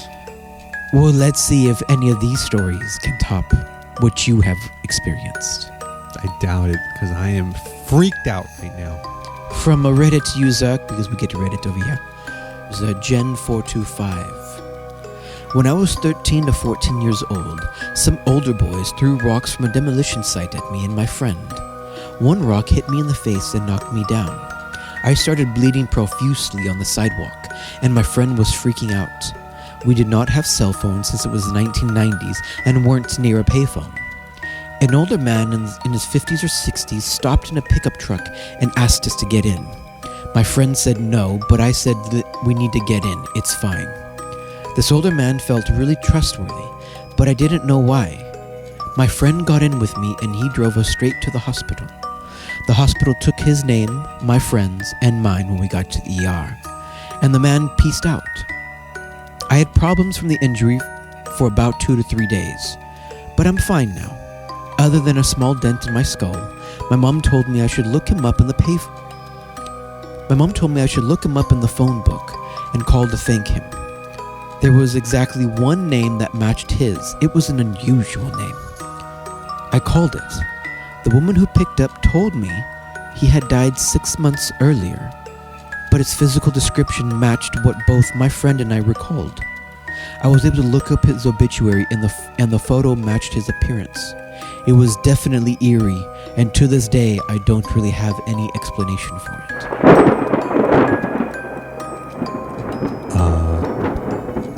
Mr. Caretaker, that was really creepy. I think we should just leave it there. Can you send me out and so I could be on my way? Oh, Andrew, no, you cannot leave. Crap. Our next story from Reddit is from Pokemon Gangbang. Is it comic relief or something? I don't know what you're doing to me, caretaker. I am reading you stories. Oh, right. I'm a medic and firefighter. We once had a call from something normal, like chest pain or something. I can't remember. The caller said he was in his barn garage, which isn't weird really around here. Anyway, we pull up on the scene and something just felt off. No idea why, but something just told me in my gut that something was very wrong. I decided to do a 360 around the building before we went through the door at the front. That was clearly the entrance. I walk around and come to a window on the side of the building and look in. There was a shotgun rigged to the door. The guy had set a booby trap for us, and he had hung himself as well. We kicked in the plexiglass type material on the side of the building and entered that way. Guy was dead. Nothing we could do about it at that point. I would have been the first through that door. No idea why I didn't just walk through it that day. Wow. That is creepy. Wow. That's enough, Mr. Caretaker. Oh no, it's the Halloween season. We need more. Or I should say, the owner needs you to hear more. I don't know how much of this I can take. This next story comes from Straight Jackets. I had one of those dreams that you couldn't wake up from. I knew I was asleep and I was aware, but I couldn't wake up. I was absolutely terrified, thinking that it was stuck in like a coma or something. I had a gun with me for some reason, and as the terror of not being able to wake up grew, I, for some reason, had the thought and belief that if I killed myself in the dream, I would die in real life, and that was better alternative than being in a coma. So I brought the gun to my head and pulled the trigger. I physically felt pain in my temple and heard the shot, but I woke up right afterwards. Whoa. That was crazy. Well, for our next and final story. Oh, I could see. I'm so glad there's an end to this. You're torturing me, man. That is the point, Andrew. This comes from Bumblebee Expensive. I worked at a nuclear weapons storage depot in the Nevada desert outside Nellis Air Force Base for 6 years. It's now shut down. When people say UFOs are attracted to nukes, they are telling the truth. But so much more goes on. My first night there, I witnessed a ball of light trigger sensor on fence line, prompting a security response. The ball got chased by 3 patrols as it flew directly above the fence line before finally taking a sharp turn out into the desert. We discovered 3 mutilated donkeys across the span of 2 weeks, all about a mile from each other and seemingly dropped off out of nowhere. No tracks in or out. Various organs removed from each. No blood anywhere. No tears in flesh. All cuts. Scavengers didn't even touch the bodies. I witnessed a figure atop a roof of a structure just 30 meters from me and 14 other personnel. It was just standing there watching us. I took a spotlight and shined it up there, and as soon as the light hit the figure, it disappeared. We all saw it happen. I heard a man laughing maniacally once, but nothing was there. Sweep with night vision and thermals revealed nothing. 3 other witnesses. We wrote it off as the Laughing Colonel, an urban legend passed down by the security personnel for ages. While on patrol in adjoining conventional weapons storage area, me and partner parked next to a hot pad loaded with 500-pound bombs about to be shipped overseas. Heard a soft cooing sound coming from the pad. Me and partner did a security sweep of the pad, and the cooing kept happening and seemingly luring us past the pad and into the pitch black desert. Night vision and thermals revealed nothing. We did not pursue, just did another sweep of the pad and moved along. While on training exercise, our machine gun overwatch team spotted 2 figures on thermals in desert behind us. Exercise was immediately cancelled when Security 1 said he didn't place any bad guys out there. Everyone locked and loaded, set up a sweep.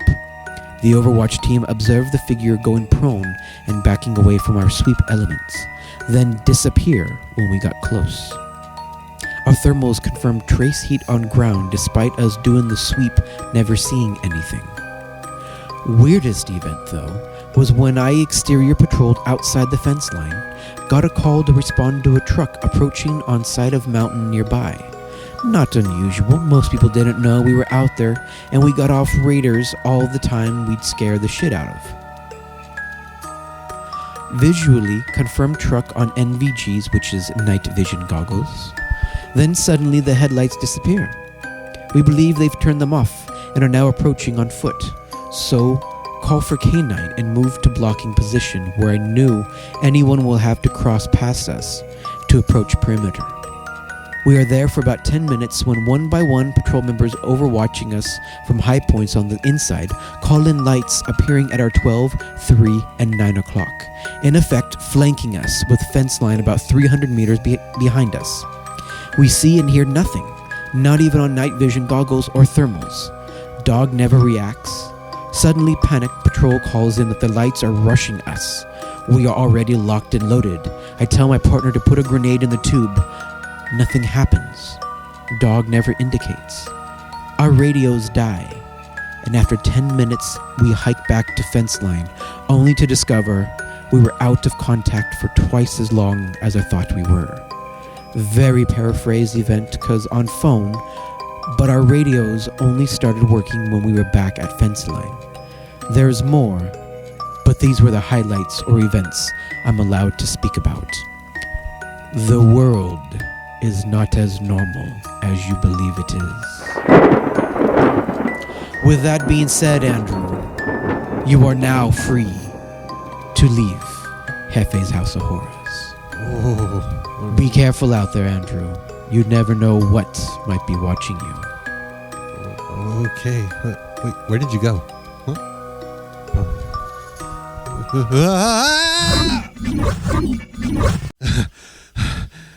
Well, where's the pumpkins?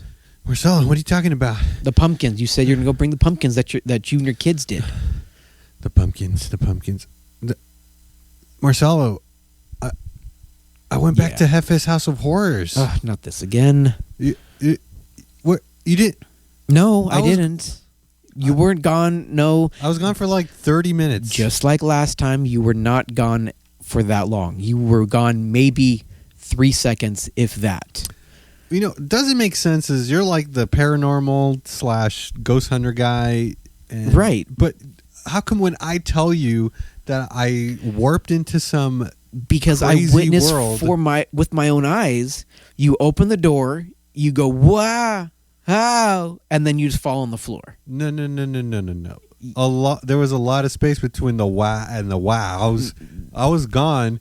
There was a caretaker telling me these crazy Reddit stories, horrifying stories. You know, I think we're going to have to call like some kind of mental health expert because this is just getting out of hand. You know what? That's messed up. That's really messed up. I thought you were my friend. I am, but I mean, and that's why I'm willing to call them and to find out because this is just getting, I don't know. It's weird, dude. Like you say you go on to these places, but you're gone for less than 5 seconds. I mean, I just don't. I can't believe you don't believe me. I don't know how to explain it. We've been podcasting for how long together? And it keeps happening, but like I said, it's really happening. Like I said, you're gone for no more than 5 seconds. So I don't. Yeah, you're pissing me off. All right. Why don't we just continue on? Okay, I don't want to talk about this All anymore. right. You never believe me. Anyway, I think it's time for something real, something that is always documented. That's going to be longer than 5 seconds. There you go again. Always making fun of me. You know what? Well, I can't quit podcasting because we're still waiting on that check from the FakeAd agency. Yeah. I could really use it right now, especially with the holidays Me coming too. up. So you're in luck. Yeah, I mean, like, maybe we'll talk about, like, actual factual stuff like Simple Times News.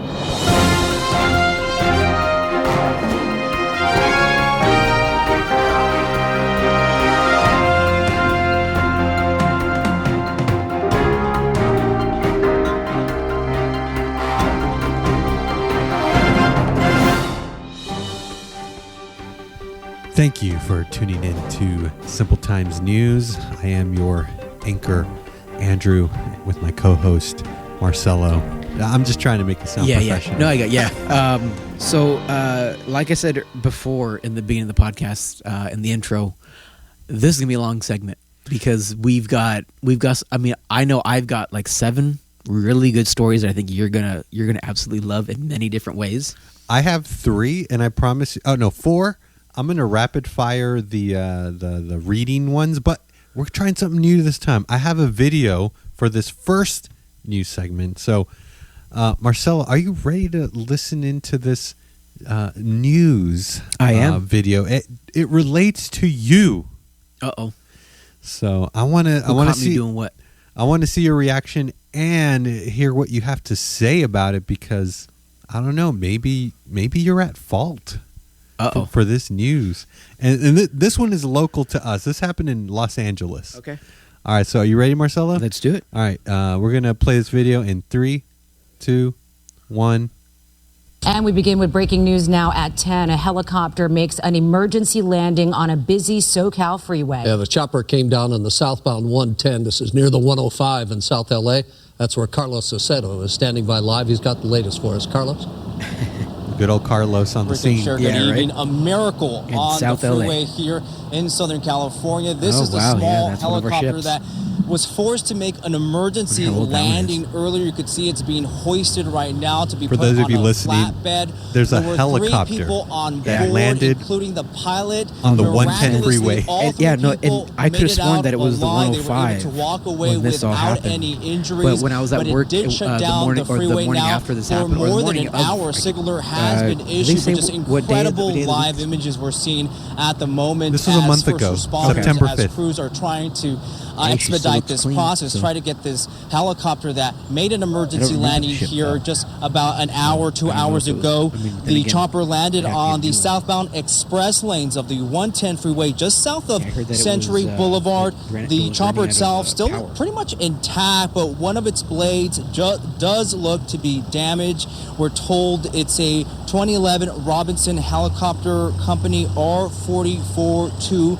This, according So in the to video, the you can see FAA the registry. chopper Again, this being, happened. This emergency like landing towed happened at onto the 8:30 back, like tonight. lifted The by a aircraft crane took Yeah. off from and dropped Hawthorne onto a Airport at tow truck. By 7:35 Pepe's and just cranes, or never Pepe's made towing, it to yeah. its destination. At this point, it's unclear. It's a what beautiful happened, looking what chopper, forced by the way. pilot It's a to R44. Make this type of landing. It does appear that it does have That's some one of the most some popular type ones. of dents. But again, the CHP issued a traffic alert for the southbound here they're lanes saying of that the they're 110 unclear of north what of the happened, but later on, I 105. did hear that All they were lanes experiencing blocked power and failure. traffic was being And they diverted were- and off they of had landed Century before they lost Boulevard. complete Yeah, control. we were also stuck in that All right, traffic. I'm going to stop as the well, video where here. it was I'm going to stop the video here because, yeah, you're talking over the video quietly, so it's kind of hard to hear you with the Okay. video going. Okay. But you seem to have a lot of comments on this video, and I really want to hear it from you because Okay. for those of you that don't know, Marcelo works for Robinson Helicopters, and a month ago, or a little over a month ago, a helicopter landed on the 110 freeway. One of the helicopters that Marcelo probably built with his own hands. I don't know about that, depending on how old the helicopter is.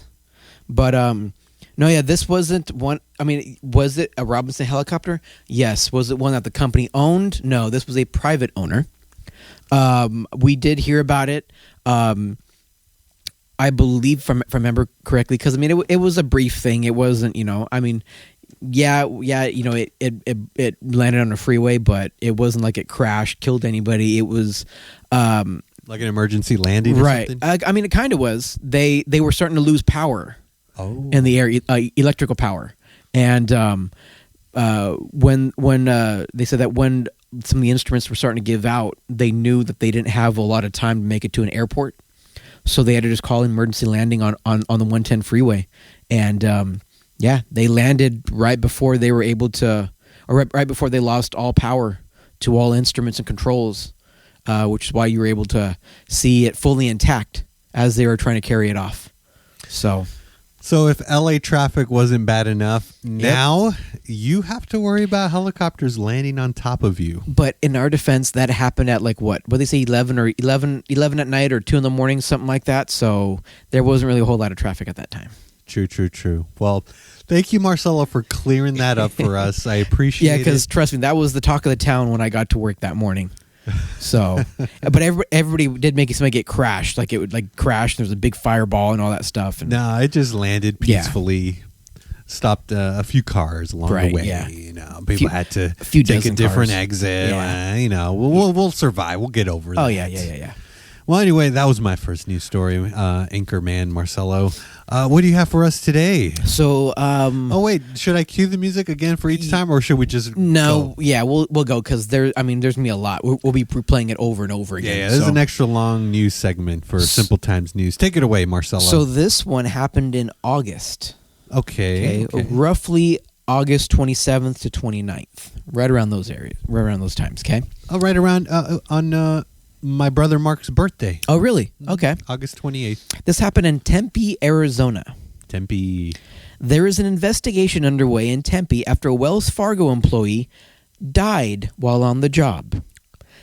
A guy working at the bank? A woman. Right? A woman working at the bank just died. Well, wait till you hear this. I'm on the edge. A new timeline released by police suggests her body was there for 4 days before being discovered. 4 days? It's really heartbreaking, and I'm thinking, what if I was just sitting there? A worker said. No one would check on me? The body was found inside the Wells Fargo corporate office in Tempe, Arizona. An associate who spoke with 12 News anonymously said the situation is troubling. To hear she's been sitting at the desk like that would make me feel sick, the worker said, and nobody did anything. That's how she spent her last moments. Tempe police confirmed with 12 News that on August 16th, on August 16th, not the 29th, 29th, 27th is when this story was published. Got it. 60-year-old Denise Prudhomme scanned into work at the building at 7 a.m.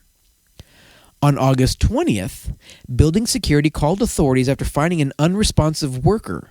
Officers arrived and confirmed that Prudhomme was dead. Another employee who spoke with 12 News anonymously said a colleague found Prudhomme dead at her desk in a cubicle while walking around the building. Prudhomme's cubicle was reportedly on the 3rd floor and away from the main aisle. That employee said several people smelled a foul odor but passed it off as faulty plumbing.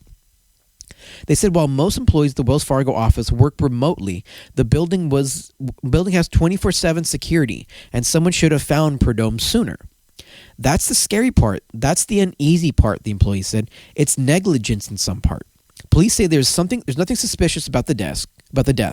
The worker said the lack of information from the bank has been especially frustrating.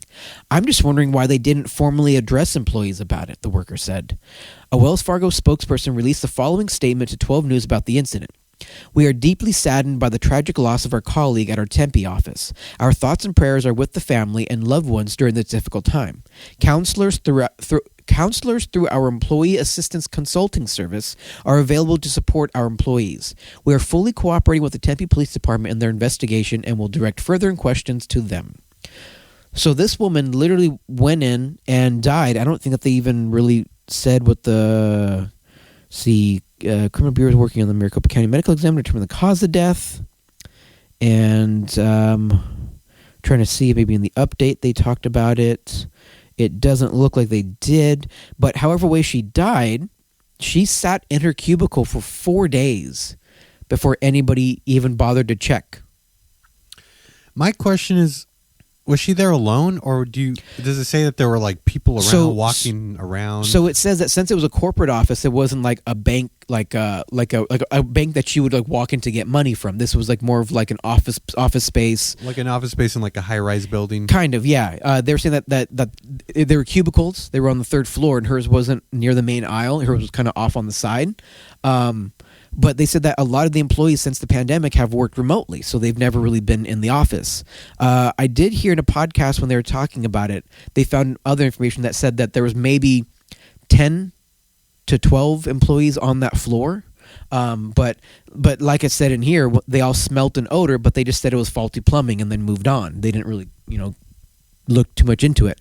But coming from someone that was a security guard at one point, if there's 24/7 security, somebody's not doing their rounds. That means that somebody isn't actually checking what they should be checking. When I was a security guard, if I smelt a foul odor, I wouldn't just go, oh, faulty plumbing, walk.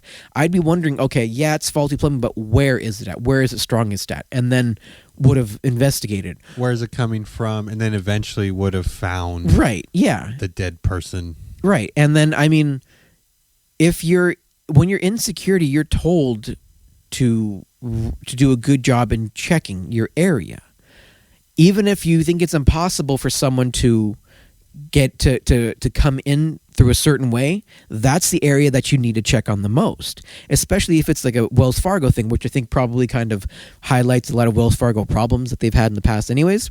But yeah, to not notice someone in their cubicle for 4 days while they were sitting there for 24/7. Not only that, but how sad that no one like called her or checked up on this person. Yeah, like, hey, exactly. I haven't seen my mom in a few days, or like kids in call or check up on, or like a husband or something. Like, hey, where's my wife? Yeah, well, we don't know if she was married or not, but you would think somebody would be like, hey, has anyone seen Denise? Denise? Yeah. Like after 2 days? Exactly, yeah. It's a little sad. Yeah, so. Well, thank you for that news story, Marcelo. And like I said, we're trying to rapid fire here. Yeah, trying to. But some of these stories is kind of, you have to go really in depth into it. I'm trying not to, but yeah. No, we're doing a good job. So just moving forward, this next news article comes from the AP, which is the Associated Press. There you go. And the headline for this one is Funeral Home in Poland apologizes after a corpse falls out of a hearse in traffic. Sounds like a Three Stooges thing. It really does. This happened October 19th from our good friends at the AP. This is Warsaw, Poland. This is where it comes from, Warsaw, Poland. A funeral home in Poland issued an unusual apology on Saturday after a corpse that it was transporting fell out of a hearse and into traffic. I'm trying not to laugh. Polish media reported that a man was driving down a street Friday in Stalowa Wola, a city in southeastern Poland, when he first saw a sheet on his car window. When the sheet slid down, he saw a body lying on the road. For a moment, the driver feared that he had hit the person. Local media published an image of the corpse lying on a white striped pedestrian crossing where it tumbled out of the hearse. Isn't that crazy? And local media would actually take a picture and say, hey, look, this happened. Kind of crazy. I think here in the U.S. it would be blurred. Yeah. Anyway, the company transporting the corpse, Hades Funeral Service. I kind of laugh at that because Hades is known as like the underworld. Or like hell in Greek mythology. It's called Hades Funeral Service. That place is going to hell. Issued a statement Saturday Sounds like they're already there. Taking responsibility for the incident, blaming a technical failure of the hearse. So they're blaming the hearse. This is their statement. It is with deep regret that we inform you that as a result of an unexpected technical failure of the electric tailgate lock in the hearse during the transport of the body of the deceased, an unfortunate event occurred which does not reflect the high standards of our company. our deep empathy towards the families of the deceased and the respect we always show to the deceased, the company wrote. And which company is that again? It's called Hades Funeral Hades Services. Nuts? Yeah, I'd apologize to all who were disappointed and upset at the event. My question, Marcelo, is how do you bounce back from that? No pun intended. And we all know the body probably bounced a couple times after. They called Beetlejuice 3 times, and that's how they bounced back. But how terrible. Imagine, you just have to picture one of your family members falling out of the back of the hearse. Like, that's got to be the worst thing ever. Probably one of them, yeah. It reminds me, what comes to mind is, did you ever see the movie Mouse Hunt? Yes. Do you remember in the opening scene where the two brothers are pallbearers to their father's casket? Oh, yeah. And then the handles break, the casket drops on their way down the stairs to the hearse. The casket slides down the stairs, hits the side of the hearse, door opens, the dad goes flying, tumbling over, and then falls perfectly down a manhole across the street where it's open. Yeah. That kind of reminds me of like something that would happen. Like that would be like a worst part of this, you know? I'm so glad you mentioned Mouse Hunt. Uh-huh. I have a theory about movies nowadays. That movie had so much intricate like detail. Oh, yeah. From just shooting the mouse itself and all the things the mouse did to like booby trap the house, and the actors, they were really good. Nathan Lane, I can't remember the other guy's name.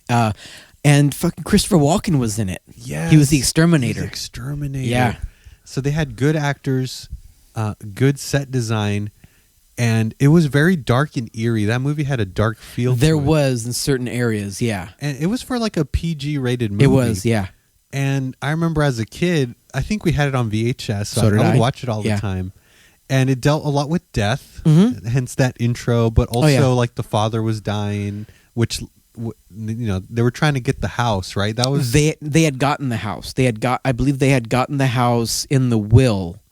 And their idea was they were going to come in, fix it up, and then sell it, and just to get it out of here. And then they kind of slowly started falling in love with it. But they knew that the mouse being there was going to hold them back from selling the house, so they had to get rid of the mouse. What the point I was trying to make is that movie was just spectacular just to watch. But it's sad to me that like a movie of that, if you wouldn't have brought it up, it would be forgotten. I don't think a lot of people nowadays know about it. Yeah, I don't think much, but or I don't think that it doesn't get the praise the attention that it deserves. But I do believe I think it came to Netflix. Did it? Just recently. If it did, that's like one which of the is going to be movies I would watch right away. I mean, and I would have my kids watch. Oh it yeah. It is incredible. But going back to what you're saying, where you're like, oh, for a PG film, it was really dark about string. Yeah, that's right. It was the dad owned a string factory. It was all about string, and I remember. And then the two brothers were cooks, or they were in the restaurant business. Because I remember that the ending was they found a way to make food into string. And at the very end. Yeah, because the mouse did something about the string, and that's how it like inspired them to make. Yeah, I can't remember. Well, we don't want to spoil the whole thing. Right. But yeah, such a good movie. But no, what I was gonna bring up before like in being dark, and this I just recently learned, and this can probably tie into a few in review. Did you ever hear about the movie Poltergeist? Yes, Steven Spielberg. It was a Steven Spielberg? I think so. Oh, okay. PG. Yeah, and I heard it's creepy, right? And there's a scene where a dude's face falls off. He picks at his face, and it's like he's literally tearing chunks out of his face in the mirror, and you see him do this. That's creepy. And that's PG. Raiders of the Lost Ark, PG. Yes. And that intro scene where the guy gets basically pierced. Oh yeah. Well, not only that, but I mean, at the end when they open up the ark and you see the face, melting the off? face melting. So actually, Mouse Hunt is on MGM Plus. Oh, okay. But I believe it can also be seen on Amazon Prime Video. I'm going to look into that. But yeah, all these PG movies were like horror. It's a whole different rating back system in back the then. 80s, 90s. On to the next headline. Yeah. And yeah, you can watch it on Prime. Next headline would be mine. And this one is a very, very intricate one that I have heard on one podcast, but they've talked about it in several episodes. It's called Soupgate. Soupgate. Soupgate. Okay. That's what they're titling it.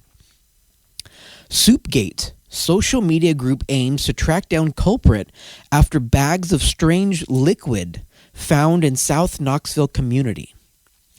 After months and more than 40 bags of mysterious liquid littered the South Knoxville, and the Soupgate group was formed on social media.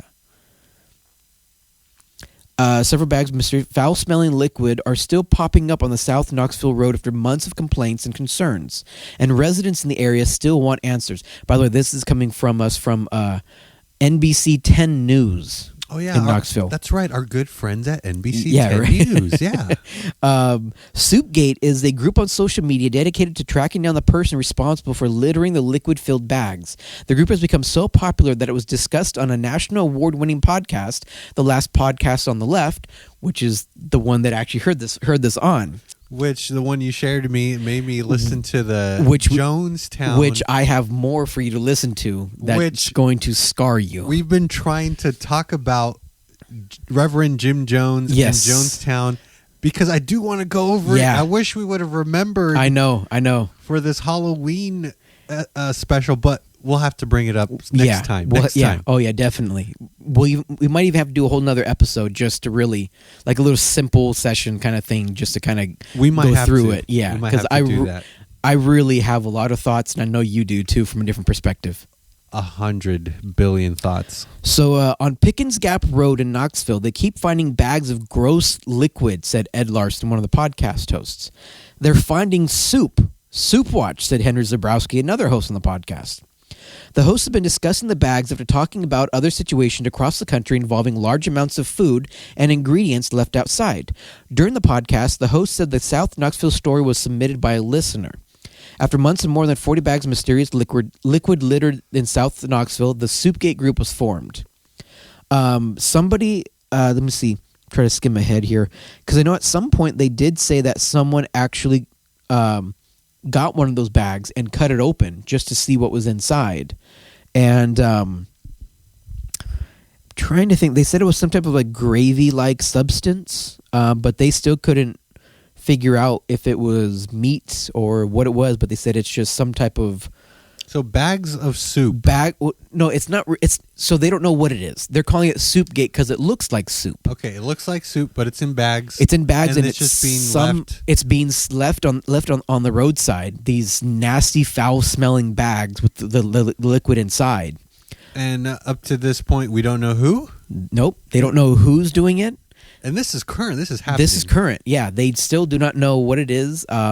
They haven't really been able to identify what's on the inside of it, what kind of liquid it is. I think the guy said that he did send it into a couple different labs to try to test it, and they found some traces of like animal stuff in it, but there's nothing conclusive to say this is exactly what it is.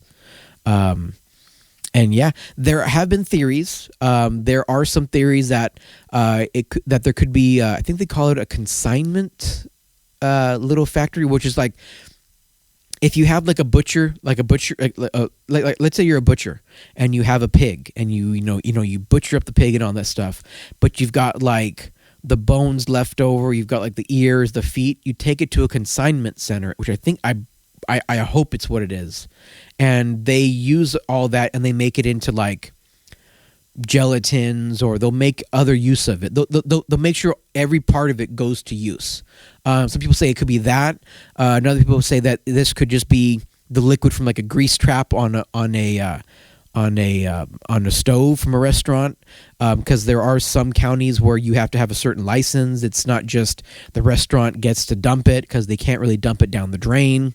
There's several different theories as to why and how it's getting there, but no one knows for sure because no one's been able to see exactly what's going on. That is so bizarre. Yeah.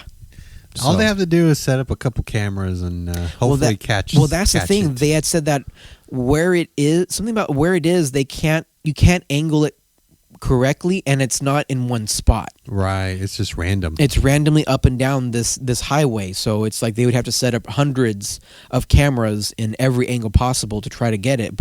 And that's not even guaranteeing that he'll strike there again. Who knows? You know.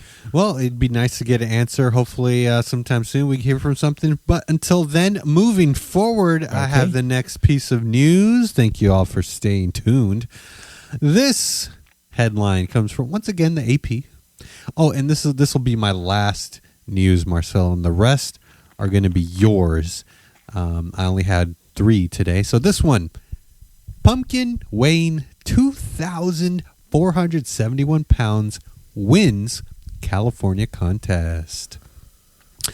All right, this one occurred in Half Moon Bay, California. I've heard of that place. Yeah.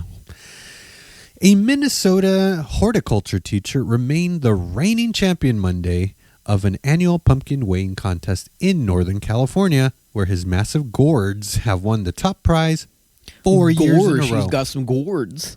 Oh, keep the jokes for Jokes with Jefe, okay? That's coming up soon, Marcelo. Calm down. Travis Geinger, G-I-E-N-G-R. Geinger? I didn't even know her. Wow.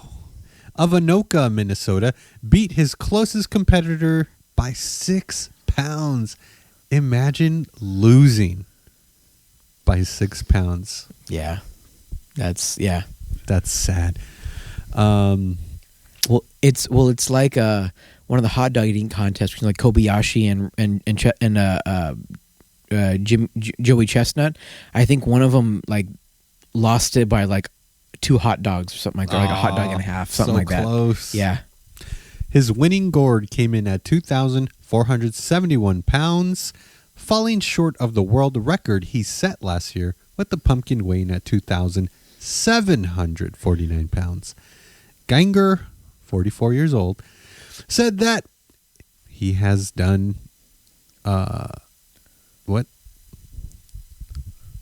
as he has done in the past, he focused on having healthy soil and well-fed plants, but that a cold fall with record-breaking rain likely impacted his pumpkin's growth. We had really, really tough weather, and somehow, some way, I kept on working, Geinger said. I had to work for this one, and we got it done at the end, but it wasn't by much. Geinger and his family drove his gargantuan gourd for 35 hours to California. Now, I want to know is how he probably like had to hire a tow truck, huh? Yeah. With a massive bed. Usually, yeah, that's going to be a flatbed semi. You know, like one of those ones that you see with like the big spools of metal on. It's probably one of those, and then you got to have a crane to be able to lift it up and carry it, unless they have some type of special forklift. But yeah, usually for those you gotta be. It's very, very difficult because with that big, you got to remember it's not a solid thing, so it's hollow on the inside. Right. So you really have to be careful on even how you lift it because one side could be weak and you could just crumble it, and that ruins, the weight. So. But imagine how many pumpkin spice lattes that thing could make. That or pumpkin pies. Yeah. He said the giant pumpkin's next stop will be in Southern California, where a team of professional carvers will do a 3D carve on it at a Halloween event. So maybe we'll hear more news about this giant pumpkin. I'm sure we would, yeah. But moving forward, what do you got? 3 more? Yeah, but actually, it wasn't a consignment plant. It's called a rendering plant. That's the place that takes in scraps of meat. Gotcha. And they do like animal byproducts and stuff like that. So, well, thank you for clearing that up for us. Yeah, I knew it wasn't a consignment, but at the time it sounded right. But, however, speaking of meat, this is somewhat similar to Soupgate. All right. This coming from us from the Columbus Dispatch. Meat pile dumped on side of road in Washington County, Ohio. Here's what we know. Roadside fruit stands are one thing. Roadside meat piles are something else entirely. Grandview Township trustees in Washington Country said that a large amount of meat had been dumped along Grandview Hill Road, as reported by NBC4. The person responsible has not been found. Captain Eric Hunter at the Washington County Sheriff's Office told the dispatch that the meat pile was first reported on May 10th. A variety of meat was found, including processed meat, Hunter said. Hot dogs, ribs, steaks, chicken. It was a conglomeration of what looked like something from somebody's freezer or refrigerator, Hunter said. It's been 12 days since the meat was found, Hunter said, since the case doesn't contain much detail as it is still an open investigation. Hunter said that the Grandview Township trustees attempted to dispose of the meat, but animals started scouring it back out. To my understanding, they had tried to kind of cover it up, bury it. Then the animals obviously, of course, got back into it and started spreading it around everywhere. According to NBC4, Washington County Sheriff's Office asked that if anyone has any information regarding the incident, to call them at 740-376-7070, extension 0, or you may leave an anonymous tip at the link that they have here on the site. Yeah, and that's it. I mean, there's really... So random piles of a random pile of meat. Oh, a random. With steaks, hot dogs, chicken, all that stuff. Again, this is much like with Soupgate. There's just a bunch of theories behind it. One of them was it may have been like a meat that was stolen, like somebody happened to come across it. It literally fell off a truck, kind of a thing for stealing stuff. True. I've seen mattresses fall off trucks on the freeways. And probably that happened. Maybe, yeah. And all this meat, this premium meat on the back of a truck, and then left the tailgate open and whapash. Yeah, and they just don't know where it came from, who's doing it. When I heard this on last podcast on the left as well, somebody had called in or sent a letter in and said the town that they live in, they see crab meat and other fish stuff. So they're saying that it's like all around the country. Like they don't know what it is. But the weird thing about this one, though, that they talked about it, they tried to bury it and cover it up. Wow. So why would you, why? Yeah, you would think they had committed a crime, which they want to hide. Exactly. But at the same time, if you committed a crime and you're trying to dispose of the evidence, why did you have to bury it? If you know there's animals around, why not just leave it out there and let the animals take care of it? What if there's a dead body within maybe the meat? Maybe. I mean, people only bury dead bodies. Yeah. But so that's the end of that one. And moving on to the next one, if I may. Oh, of course, rapid fire. This one's a little more uplifting, I guess you could say. It's a little more humorous. Aww. Woman stops to take a photo of what she thinks is a black duck relaxing at the side of a river, only to get a very nasty surprise when she takes a closer look. At first glance, it does look like an innocent photograph showing a duck relaxing by the grassy banks of a pond. Now I'll show you the picture. See? Okay. I could say it does look like a duck. Yeah. From a distance. Right. But when the woman who spotted it went in for a closer look, she got a rather rude awakening and found that it was something else entirely. The image was taken in Samuel Renfree Reserve in Mandurah, south of Perth in Western Australia. It was posted on social media before it attracted some hilarious comments, reporting WA Today. It was only when she came close that the woman discovered that the duck was actually a large black sex toy. Oh, come on. The woman's assumption was understandable given that there were several ducks seen in the lake nearby. A photo was shared on Perth Facebook page where it was met with plenty of hilarious comments. One comment said that from a distance, the toy seemed to resemble the Loch Ness Monster, the mythical sea creature which lives in the Scottish Highlands. The city of Mandurah told Daily Mail Australia the incident had not been reported to them. That's about it. If you actually want to, on closer inspection, the feathered bird was revealed to be a large black sex toy poking out the long grass. When they zoom in, you can actually tell that it is actually a large black sex toy. Oh, yeah. That is no duck. That is no duck. No, that is not. That is some phallic thing. Yeah. Well, thank you, Marcelo. You always have to bring in some nasty, disgusting sex news. Oh, just wait for this one. Speaking of large black things, oh my goodness! A live 2-foot eel chews through a man's intestines after he puts it up his ass. Marcelo. This is no way to do your own colonoscopy. Vietnamese doctors removed a live 2-foot-long eel from a man's abdomen that had chewed through his intestines after he shoved it up his ass. Of course, not calling it ass, but it's just funny to call it ass. The nauseating discovery was made when a 31-year-old Indian national was admitted to Viet Duc Hospital in Hanoi on July 27th with excruciating abdominal pain, according to Vietnam News. Doctors learned that the adventurous patient had slipped the phallic fish up his backside earlier the day and it tried to escape. The eel had bitten through the patient's rectum and colon to escape into the abdominal cavity, said Lee Nhai Hu, Vice Director of the Department of Colorectal and Perineal Surgery. The patient was immediately examined and underwent several imaging tests, including an X-ray that showed the eel's skeleton lying inside his abdominal cavity.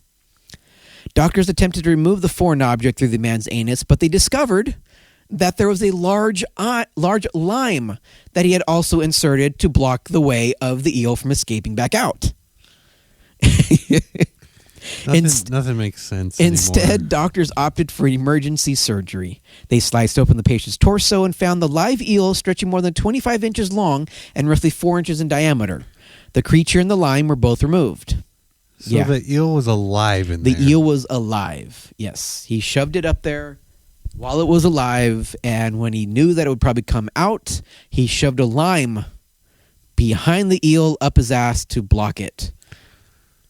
So I guess sushi wasn't enough raw for him. It's, what do they call it? Unagi from Friends. Remember Unagi? No, never watched Friends? No, okay. All right, well, yeah. Unagi.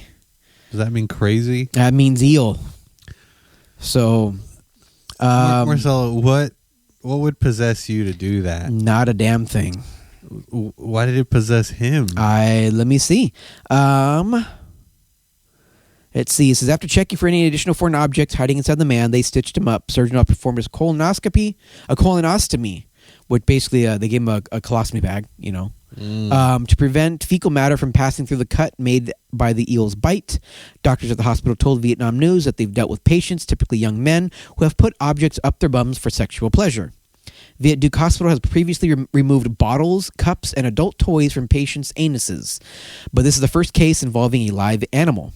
Bottles, cups, and adult toys. And I have heard bottles. There was actually a show called Sirens. Okay. It was a sitcom. It was a comedic one. Okay. Where there were paramedics just in the city of Toronto, just, responding to just random stuff. And the first episode, they get a call of a guy that. There was something inside of him. So when they showed up, he was messing around with some girl, and I want to say he slipped and fell and landed on like a champagne bottle or something like that while they're fooling around. It's okay, slipped and fell. And the funny thing was it was causing pain because of how big it was. Any type of movement to it was causing him pain. So when they put him in the ambulance, they put him on their literally on the gurney on all fours, because that was the only way they could do it without getting pain. And they made him and they had him go very slow as they were driving, because any little bump would hurt. And I remember at one point they hit like a big speed bump or something like that, and you just hear like this big and then you hear glass rattling around inside the ambulance, and they're like, oh, we got it. So yeah, but yeah, going back to this, eels can survive in anaerobic conditions for a long time and have the ability to bite through the gastrointestinal tract. Therefore, people should never insert live animals through the anus to seek intensive sensations due to the unforeseeable consequences. You think? This, however, was not the first time an eel was removed from someone's backside in Vietnam this year. In March, a 12-inch eel slid up a 43-year-old man's ass. He was rushed to the Ha Ha District Medical Center in Quang Ni Province, where the sea creature was removed. Yeah. I don't understand. I mean, I've never in my entire life, and probably never would see an eel, and be like, nope. Yeah, you know what? I think I'm going to do it. I think I'm going to do it. Yeah. Right? Yeah. Let me just pull down my pants real quick and let me see. Let me grab the head of this eel. Okay. But All right, come on, little buddy. But I gotta admit, let's go on a journey but together. I gotta say this: how long did they say it was? 4 inches. No, it was 4 inches. It was 2 feet long, 4 inches thick. Jeez. Yeah. So 2 feet long. Either that man has been practicing a lot. Oh, that's not the first time. Yeah. It can't be. But they're saying sexual purposes. I'm starting to wonder if he wasn't trying to smuggle it. Because, I mean, you got to be very, very dedicated to get 2 feet. I can think of a million ways to smuggle an eel. From what I remember, the colon is like less than a foot long. Large intestines aren't that long, and I mean, given that it curves and everything like that, it's So, all right, next one, please. Okay, this is the last one. I need something normal. This please. is the last one, and I mean, it's kind of normal. Oh, okay. Thank you. You're the best. Police want to know who keeps urinating in the candles at South Bend Avenue Dollar Tree. A Dollar Tree. Dollar Tree. Why does a Dollar Tree have candles? Like lit candles? No, no, like for sale. For sale. Oh, okay. Yes. Oh, let me guess. It's the Catholic candles. I don't know. Oh, let's find out. Let's find out. Dollar Tree on South Bend Avenue is working with police to discover who is urinating on their merchandise. A report was filed with police around 5 p.m. on September 5th after a woman told police urine spilled onto her daughter after the girl picked up a candle in the store. Oh. The South Bend Police Department told the Tribune. That's disgusting. By the way, this is from the South Bend Tribune. Oh yeah, our good friends at the South Bend Tribune. The woman believed the liquid from the candle, which spilled onto her daughter's shirt, was urine due to the color and odor. Police said, but it has not been confirmed. Police said the woman spoke with Dollar Tree employees and that they were already aware of the unknown person urinating in their candles. As an officer followed up with a store employee, they were told candles were being found with what they believed to be urine in them. The Police Department Detective Bureau is handling the investigation, and detectives are in contact with the store as the investigation continues. No arrests or suspects are available at this time. So they have no idea who it is, when they're doing it, or any information other than there is urine in these candles. Wow. So now they have an extra job to do. They do. You imagine that staff meeting. All right, people, before we open the doors, make sure you check the candles for piss. Yeah. And from what I also, because again, most of these stories I get from last podcast and left because they're weird enough to talk about stuff like this. They said that two things. One thing that made me laugh hysterically was the little girl. I guess when she was walking, the candle was like up on a shelf a little higher than, a little taller than her. So when she reached up to grab it because she wanted to smell it, and when she grabbed it, it tilted forward and it just dumped all on top of her head and all that stuff. Oh. But they said that out of the entire, no, this is why they think it's an inside job, because every inch of the store, every other aisle has a camera on it, except for the candle aisle. So they're saying, well, how would they know if that is the only aisle without a camera on it? And nobody's reported that there's somebody grabbing candles, whipping their dick out, because I'm assuming it's probably going to be a man, because I don't think that a woman really has that kind of precision. And I don't think a woman exactly ever thinks about peeing on candles. I mean, I've seen women piss in the streets with their own eyes. Yeah. Oh yeah. And take shits in the street. Yeah, that's a story for another day. Another day.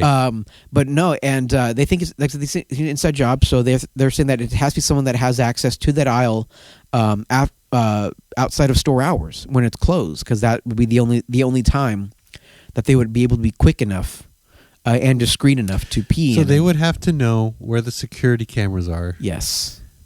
And know when no one's around. Exactly. But have access into the building. Yep. Security guard. That's the thing, is that most stores like that don't really have security other than during store hours. And they'll have like the loss prevention.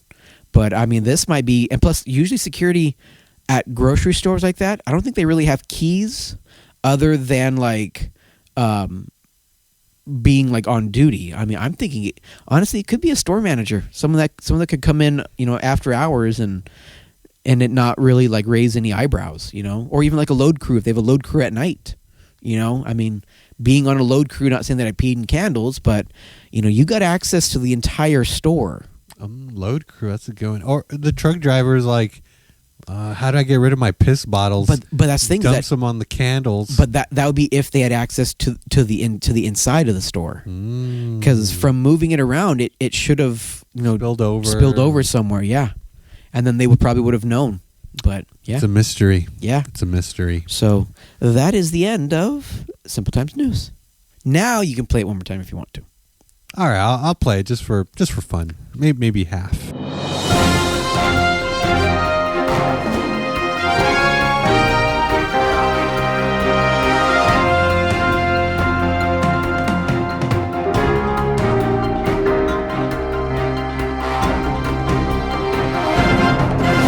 So now I know we usually end it with jokes with Jefe, and we are, but given that it was the Halloween season and we want to really kind of try to make it, enjoyable, I did find a list on Rotten Tomatoes of the 50 scariest movie of this year. Oh, so you're going to give us a nice little list. Right, yeah. I don't think I'm going to go through the 50. I'll just kind of quickly skim through, maybe do at the top, maybe like tell you like the top or 15 through 11 and or 15 through 1, I guess, and we'll just kind of just have fun with it, Yeah, a rapid fire. Yeah, so scrolling through, at number 49 was Winnie the Pooh 2, Blood and Honey. Remember me talking about that one before? Yeah, I just didn't know there was a 2. Yeah, and they said that 2 is actually better than the first one. Man. They said the first one was made to be more of like a dark comedy. Like there was like a lot of they're trying to be too funny, and they said that pulled them away from like the idea of it. Blood and Honey 2, they said they just went straight forward for like a slasher film. So they said it's actually really, really good for it. Please watch it and review it on a Fear and Review. 46% on Rotten Tomatoes, which is rotten, but not that far off. Let's see. Trying to scroll through, see if there's anything of note that I've seen or heard, a lot about. There's this one, Sting, which has got 71%. What number is that? Number 42. All right. They said that this is basically like Arachnophobia, the movie Arachnophobia, but on steroids. Arachnophobia, that's the tarantula one? That's the spider one. Spider one. There's the spider one in general. I remember seeing scenes of Arachnophobia with Jeff Daniels, yeah. Being played on TV, and it scared the living daylights out of me. I was a kid. Yeah, my mom, given her fear of spiders, that's like her absolute nightmare. If I were to pick a spider movie that was actually really good, was actually Eight-Legged Freaks. It was hilarious. Okay, it's really good. My sister and I always laugh about it. Let's see, scrolling through. Not much that I've personally heard of or seen yet. Let's see. Well, we're getting into number 30s already. I'm getting into 20s. Here's one that I think you brought up to me off air. Number 27 was Maxine. At 72%. Maxine is the sequel to Pearl that you said your wife was watching. I think you have it backwards. I think Maxine. It's the third one. So in the lineup of it, there's X, which was released first, but Pearl was the prequel to X, and then Maxine is the sequel to X. I think you're right about that one. So you're talking about Maxine? Maxine. That got number 27. Ah, yeah. My wife was watching Pearl. I tuned in. And this one, she actually makes it to Hollywood and becomes the star. So gotcha. Let's see, scrolling through, seeing what else. Here it is at number 24, which had just been released a week ago, but it's already at number 24, is Terrifier 3. Whoa. And it got 75% in Rotten Tomatoes, certified fresh. Wow. Yeah. Wait, Terrifier 3? 3. I didn't know there was 3. Oh, yeah. I've seen the first 2. What do you think? Like right off the bat, what do you say about it? First show, or the first time I saw them, I didn't really like them. People were saying that it was kind of a cult following, like there are some that like it, and I'm like, okay, I see that. I definitely see the cult following behind it. Very gory. Wouldn't really say scary. It's just very gory in nature of it. But it's one of the movies where you really have to kind of see it a couple times to really appreciate it, because then you start seeing the humorousness behind Art the Clown, which is the killer in it, going through and just having fun. It's basically just, the first one was basically Art the Clown finding two girls on a Halloween night and just wanting to kill them, and that's really about it, and them trying to escape. Terrifier 2 is really when they started establishing a story, a long-term story, and then Terrifier 3 was just another sequel, just to continue on with the story and stuff like that. So, number 23, though, I did see also was Beetlejuice, the sequel to it. What'd you think? I liked it. I really did like it. Did feel like they gave certain characters' stories a little bit too much. One in particular, which I was very, very shocked that they even gave him any kind of credit for, which was the dad in the movie, played by. Give me a second here. Let me see if I can. Don't want to see that. Let me pull him up real quick. Real quick. The dad is Jeffrey Jones, plays Charles Dietz. The reason why I was very shocked that they even mentioned him in this one is about maybe 15 years ago, if that, he was found to be a child predator. Ew. Yeah, he was. In fact, I think he's been found molesting like young teenagers. Was soliciting them online, on sets and all that stuff. And not good. Not very, very big creeper. But they made him like a pretty good sized chunk of the movie. He wasn't in it. They talked about spoilers, but they talked about how he had died. And they just kind of continued on with his story, constantly saying his name, showing his picture, and it was just very, very odd that, like, why would you give a pedophile, this much airtime in a movie? Was he an integral part of the first Beetlejuice? Not a big one. I mean, he was the dad. He was Winona. He played Winona Ryder's dad in the first one.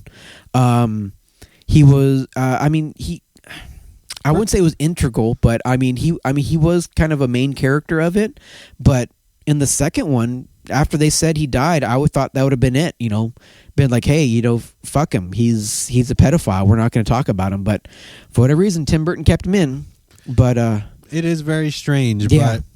But probably just to keep the stories consistent. But like I said, the story there were just multiple ways that they could have gone with telling his story, and especially how it connected. I don't know. It was just very, very odd that they made him such a big part of it. There's a question though, like a character played on in a movie or on TV. How close does that have to be to the actual actor in real life? Well, I mean, and that's the thing is that if they would have just said, "Oh, he's dead," or never really showed his face, but because so spoilers if anybody's seeing it, 3, 2, 1. In the movie, he got his whole upper torso from like his shoulders, almost like mid chest up, bitten off by a shark. So he had no head. So. But yet they would still show pictures of him. They would still, when they had his tombstone, they had his picture there. And it's like, even when they went into showing like how he got his head bit off, they did claymation and they showed his face. And it was just like, wow, like they're really almost idolizing him in a way by showing his face that much. I would have been happy if they would have just showed his shoulders missing a head, saying, "Oh yeah, this is her dad." And then been done with it. But the fact that they just kept showing him and just made it seem that was like made him like a hero kind of in the movie. It just really, really weird. Sounds weird. So, sorry to hit you with that question. No, it's That's fine. the kind of stuff I think about. Yeah. Anyway, continue. Number 22, which was one I heard of but I haven't seen, but I want to, called Cuckoo. Okay. That got 77%. That one sounds pretty good. Nicolas Cage one that I heard really good things about was Arcadian. That was at number 21. Got 78%. This is one that I really wish I would have seen in theaters, but I wasn't able to make it. In a Violent Nature at number 20, which they said is basically like Friday the 13th, but No real major story, just a killer rising from the dead. No, not a killer. Just a dead body. Somebody being raised from the dead through some stupid decisions by campers in the woods, and him just going on a killing spree to get back what was his. But the difference between this one and like a Friday the 13th is this is from the point of view of the killer, not from the point of view of the campers. You are following the killer around while he's doing all these kills. That was, Cool. was at number 20, got 70% fresh. Wow. Number 19, we're starting to get into like movies that I recognize. We might have to go one by one, but I'll try to go through them quick. Yeah. Number 19 at 80% fresh on Rotten Tomatoes is Alien Romulus, one of the latest of the Alien series. I want to say I saw that one. Alien Romulus is in theaters, maybe about a month ago. Oh, that's the newest one. I Yes. saw Prometheus. This one, so Prometheus in the story is actually the very, very first movie of the Aliens. Oh, it's like the birth of the first Correct. alien. Yeah, because in that one they talk about the creators and they talk about. Now I drew a blank on what his name is. The first alien, like the hybrid of it that came from the creators and all that stuff. This one takes place, I believe, after Aliens, which is the second movie, the Sigourney Weaver one. It takes place in between. Take it back. This takes place in between the first Alien and the second Alien. Yeah, I'm pretty sure that was right. Did it say here? It doesn't say here. But they said it was a very, very good one. This one you don't really see any aliens, but I heard that you see the face huggers, those spider-like creatures that implant the eggs.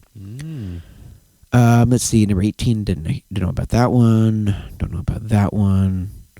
Number 16 that came out was 82% fresh. The first Omen. Did you ever hear about The Omen? The movie The Omen from the 70s. I did. I think I saw the remake when we went on that cabin trip with Jackie. Okay, yeah. We saw the. So this one was basically how Damien was born and how it all started. So we get another prequel. Number 15. So we'll get into where I'm definitely going to go one by one. At 83% fresh, which is one that I really wanted to see as well, called Abigail. Abigail is basically a vampire movie, Dracula type movie, but it's a girl. She's like a ballerina. She's just basically a little girl ballerina kind of character that just sucks blood. Good old vampire movies. Yeah. Number 14 was Speak No Evil at 84% fresh. This one was more of like a psychological thriller, I guess you can say. It was with James McAvoy, the guy that played Professor X in the newest X-Men movies. It says the synopsis is when an American family is invited to spend the weekend at the idyllic country estate of a charming British family that they've met, they start realizing that. Hold on, gotta hit more. Where did the synopsis go now? There you are. When an American family is invited to spend the weekend at an idyllic country estate of a charming British family they befriended on vacation, what begins as a dream holiday soon warps into a snarled psychological nightmare. They start seeing and realizing that James McAvoy's character is very controlling and doesn't want them to leave. So, interesting. Yeah. Number 13 was I Saw the TV Glow. I don't know much about this one. Doesn't ring a bell. Doesn't ring a bell at all. Number 13, but it was number 13. It got 84% fresh. This one is one that I know very, very well. Fear and Review did a review on this one. At number 12, at 85% fresh, Long Legs. Ooh. If you want to know about that, I suggest you go see the movie, or if if you don't care about spoilers, go listen to a Fear and Review, our latest episode. We do very in-depth detail about it. I think Rory and I both saw it twice. So yeah, it's we go very in depth, and we really, really loved this one. It was really, really good. Nicolas Cage does a fantastic performance in this. That is one that you have never seen Nicolas Cage do ever. Let's see now. Going to number 11, a movie called Out of Darkness at number 86. It's a survival thriller. Don't know much about that one. Kit Young is in it. But but that's about it. Number 10 is A Quiet Place Day 1 at 87%, which is another prequel on this list. But this one is the first one of Quiet Place, how the aliens and how all that stuff began on Earth. Yeah, that's one of the movies that I actually do want to see. Okay. Well, the first A Quiet Place. Right, which I hear was a fantastic one. Yeah. They were even saying somehow this is related to the Cloverfield. Oh. And I saw Cloverfield with you. I think we saw it together. When we sat front row at, I think it was the Cinemark over at the Pike. It might have been. It's so funny. Like, I was never really a horror movie kind of guy, but I saw Cloverfield. Yeah. And I remember I enjoyed it. Yeah, it was a good movie. I also remember there was a big fuss about the shaky camera type film. I remember getting a little nauseous during it, because especially during the subway scene where it was like night vision and they were trying to run, it was very like, it's a found footage movie. So it's all from the point of view of the video camera. But yeah, I remember getting very nauseous the first time I saw it. So I actually enjoyed it. Yeah. So number 10 was A Quiet Place Day 1. Number 9 is a movie called The Devil's Bath. 90% rotten. It says a squirm. So this is the critic consensus. A squirm-induced period piece that locates true horror in both mind and spirit. The Devil's Bath might be a Severin Filala and Veronica Fran's most chilling directional effort yet. So I do not know anything about it. Never even heard it, but I might have to look into it. Number 8 was one that I saw in the background, not quite paying attention to it. Rory saw it. He says it was fantastic. He loved it more than he thought he was, and it's very, very gory. At number 8 comes Stop Motion at 91%.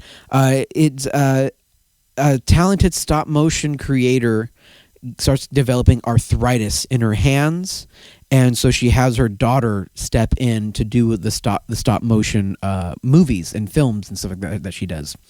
But the stop motion creatures kind of come alive in a way.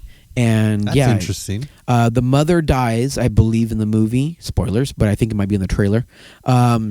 And now this the daughter is in charge of taking over, and just odd things happen, and it's kind of like a kind of psychological, but the brutality of which these stop motion creatures have, I think, is what really kind of puts it as a horror movie. Just shit that, I mean, it's like Rory said it's very gory, very brutal, but not a single human is harmed. It's all stop motion stuff, so it's really weird. Interesting.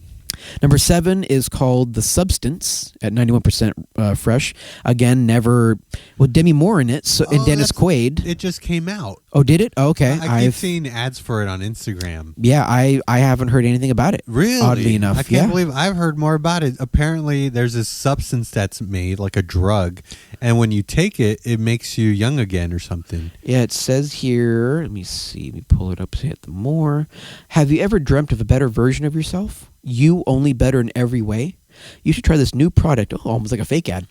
It's called The Substance. It changed my life. With The Substance, you can generate another you. Younger, more beautiful, more perfect. You just have to share time. 1 week for one 1 week for the other. A perfect balance of 7 days each. Easy, right? If you respect the balance, what could possibly go wrong? But yeah, I haven't heard about it, but it was at 91. It's at 91% fresh. Number 6 is a movie called New Life at 94%.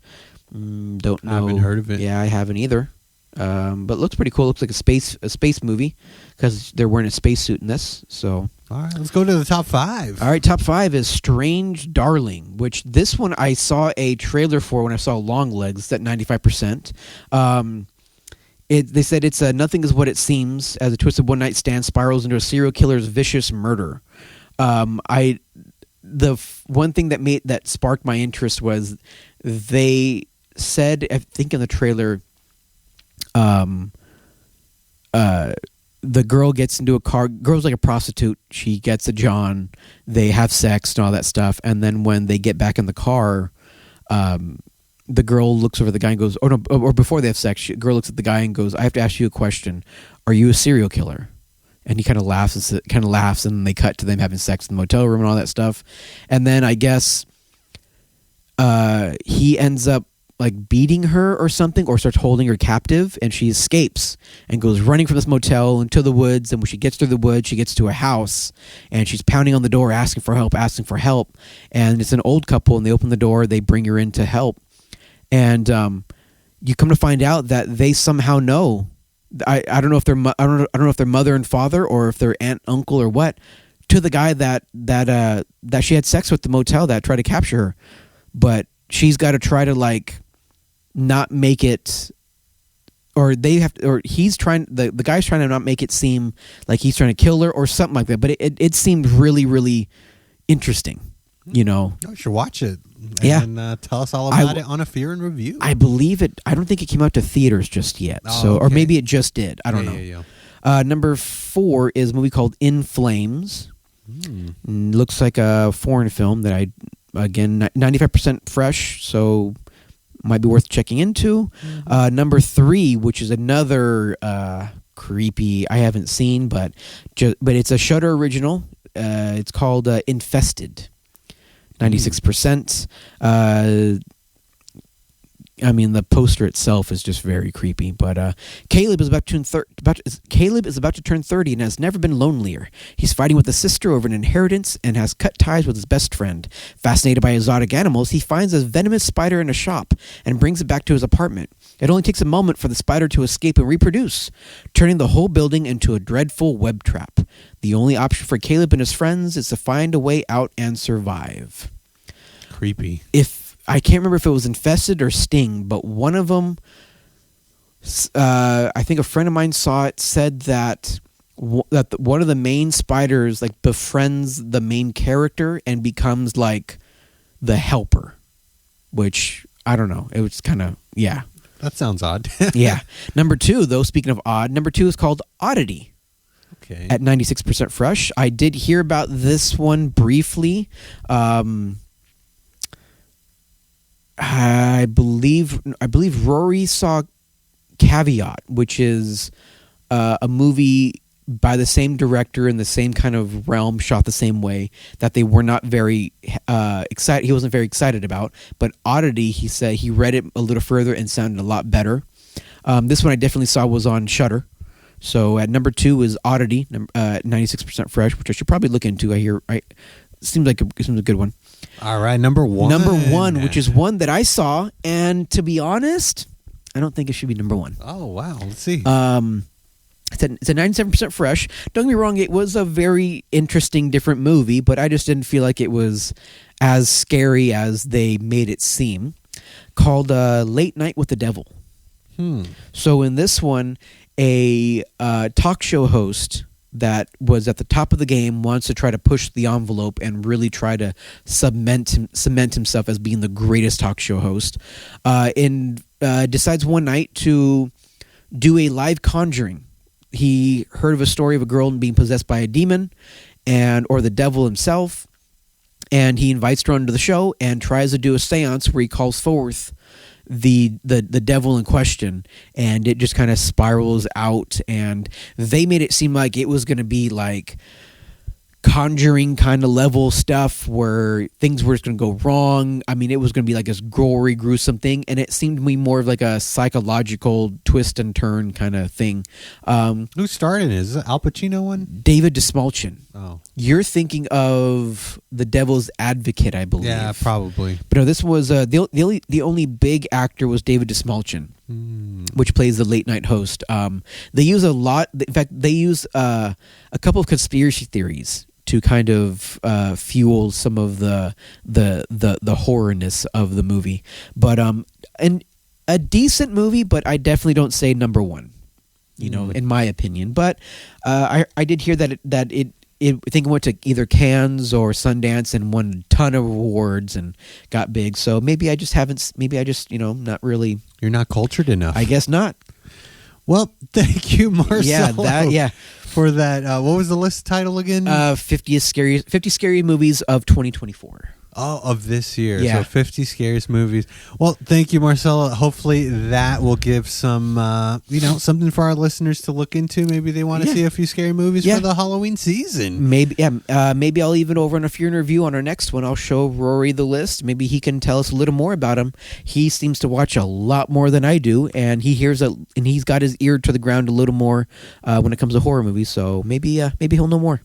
I hope so, and I really hope that you guys put another Fear and Review episode out there very soon. We are planning on it. With all that said and done, I think it's time to finally end this super long episode. This is the longest we've ever gone. I think we're going on at a little over 2.5. 2.5 hours. This is actually not including the editing that I'm going to be doing. But this might actually be, if not the longest, the second longest, because our very, very, very, very, very first episode that we didn't realize we had to cut down to under 4 minutes on MySpace was about 2.5 hours. That's crazy. But hopefully this is enough podcast for the people who've been waiting desperately to hear new material from us. So we made it extra long, and hopefully it holds you over until our next one, or at least makes up for being gone so long. So without further ado, it is time for jokes with Jefe.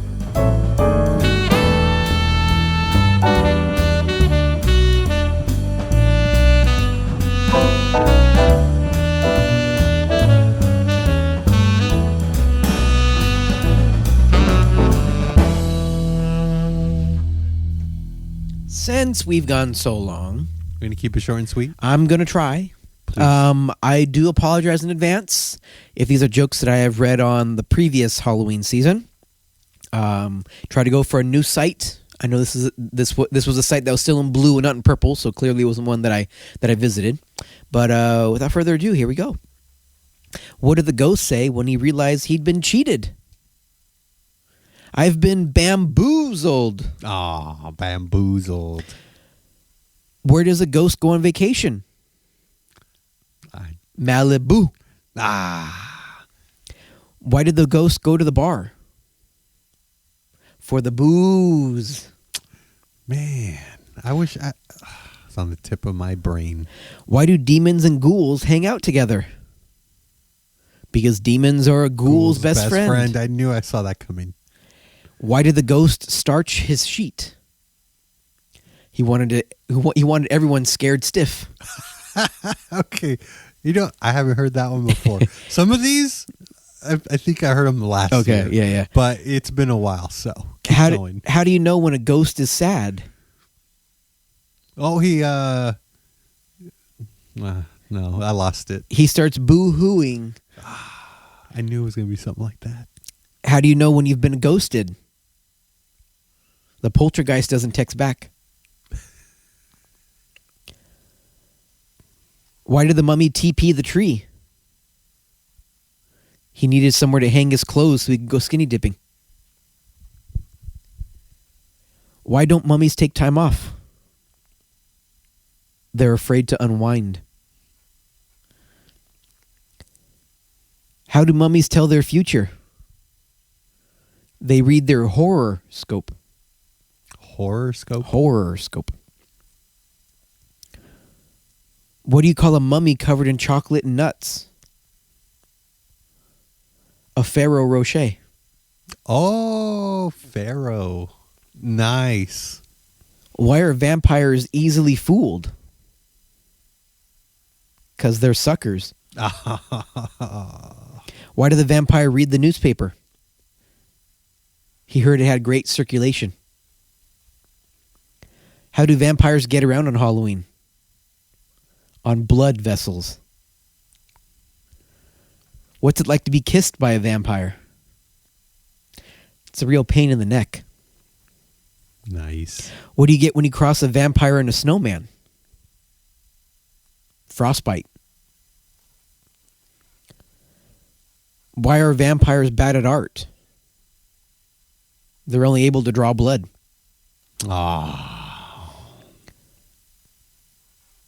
What do you call a cleaning skeleton? The grim sweeper.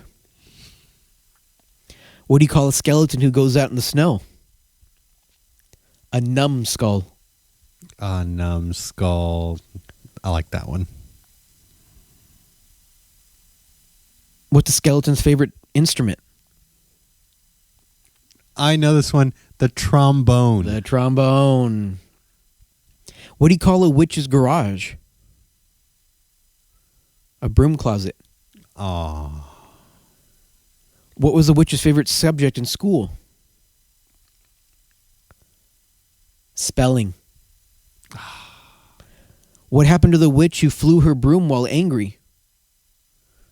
She flew off the handle.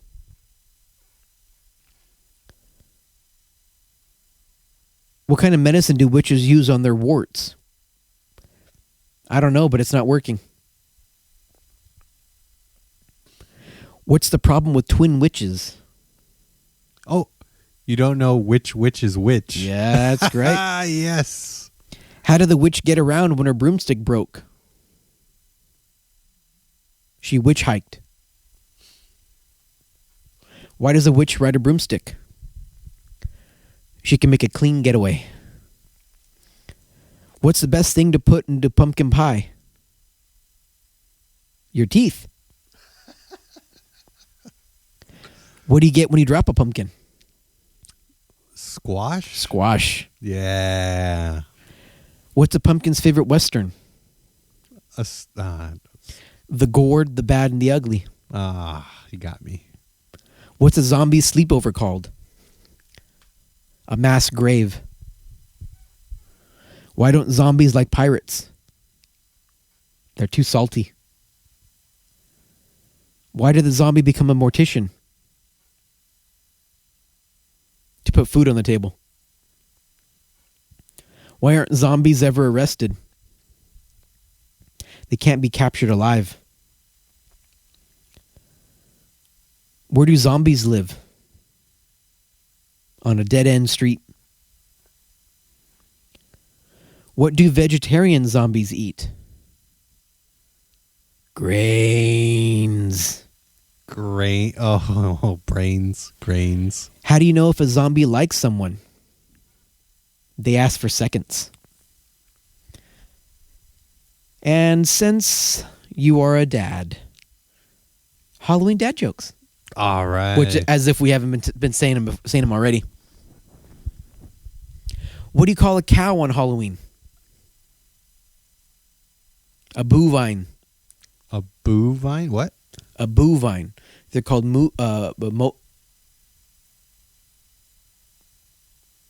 they're called bovines. Bovines. Bovine is another name for a cow. I did not know that. Oh, learn something new. I dropped my pumpkin yesterday. Jack-o'-lantern? More like crack-o'-lantern. I would make a skeleton joke, but you wouldn't find it very humorous. Oh, humorous? You mean there's a bone called what? A femur? A humerus, too. Humerus? It's in your arm. Oh. Because, yeah, I've heard of femur. The femur is the big leg here in your thigh. The humerus is in your arm, which is why you have the funny bone. Ah. It all makes sense now. Yeah. What do dentists hand out on Halloween? Candy. It's good for business. Why don't werewolves ever know the time? Because they're not when wolves.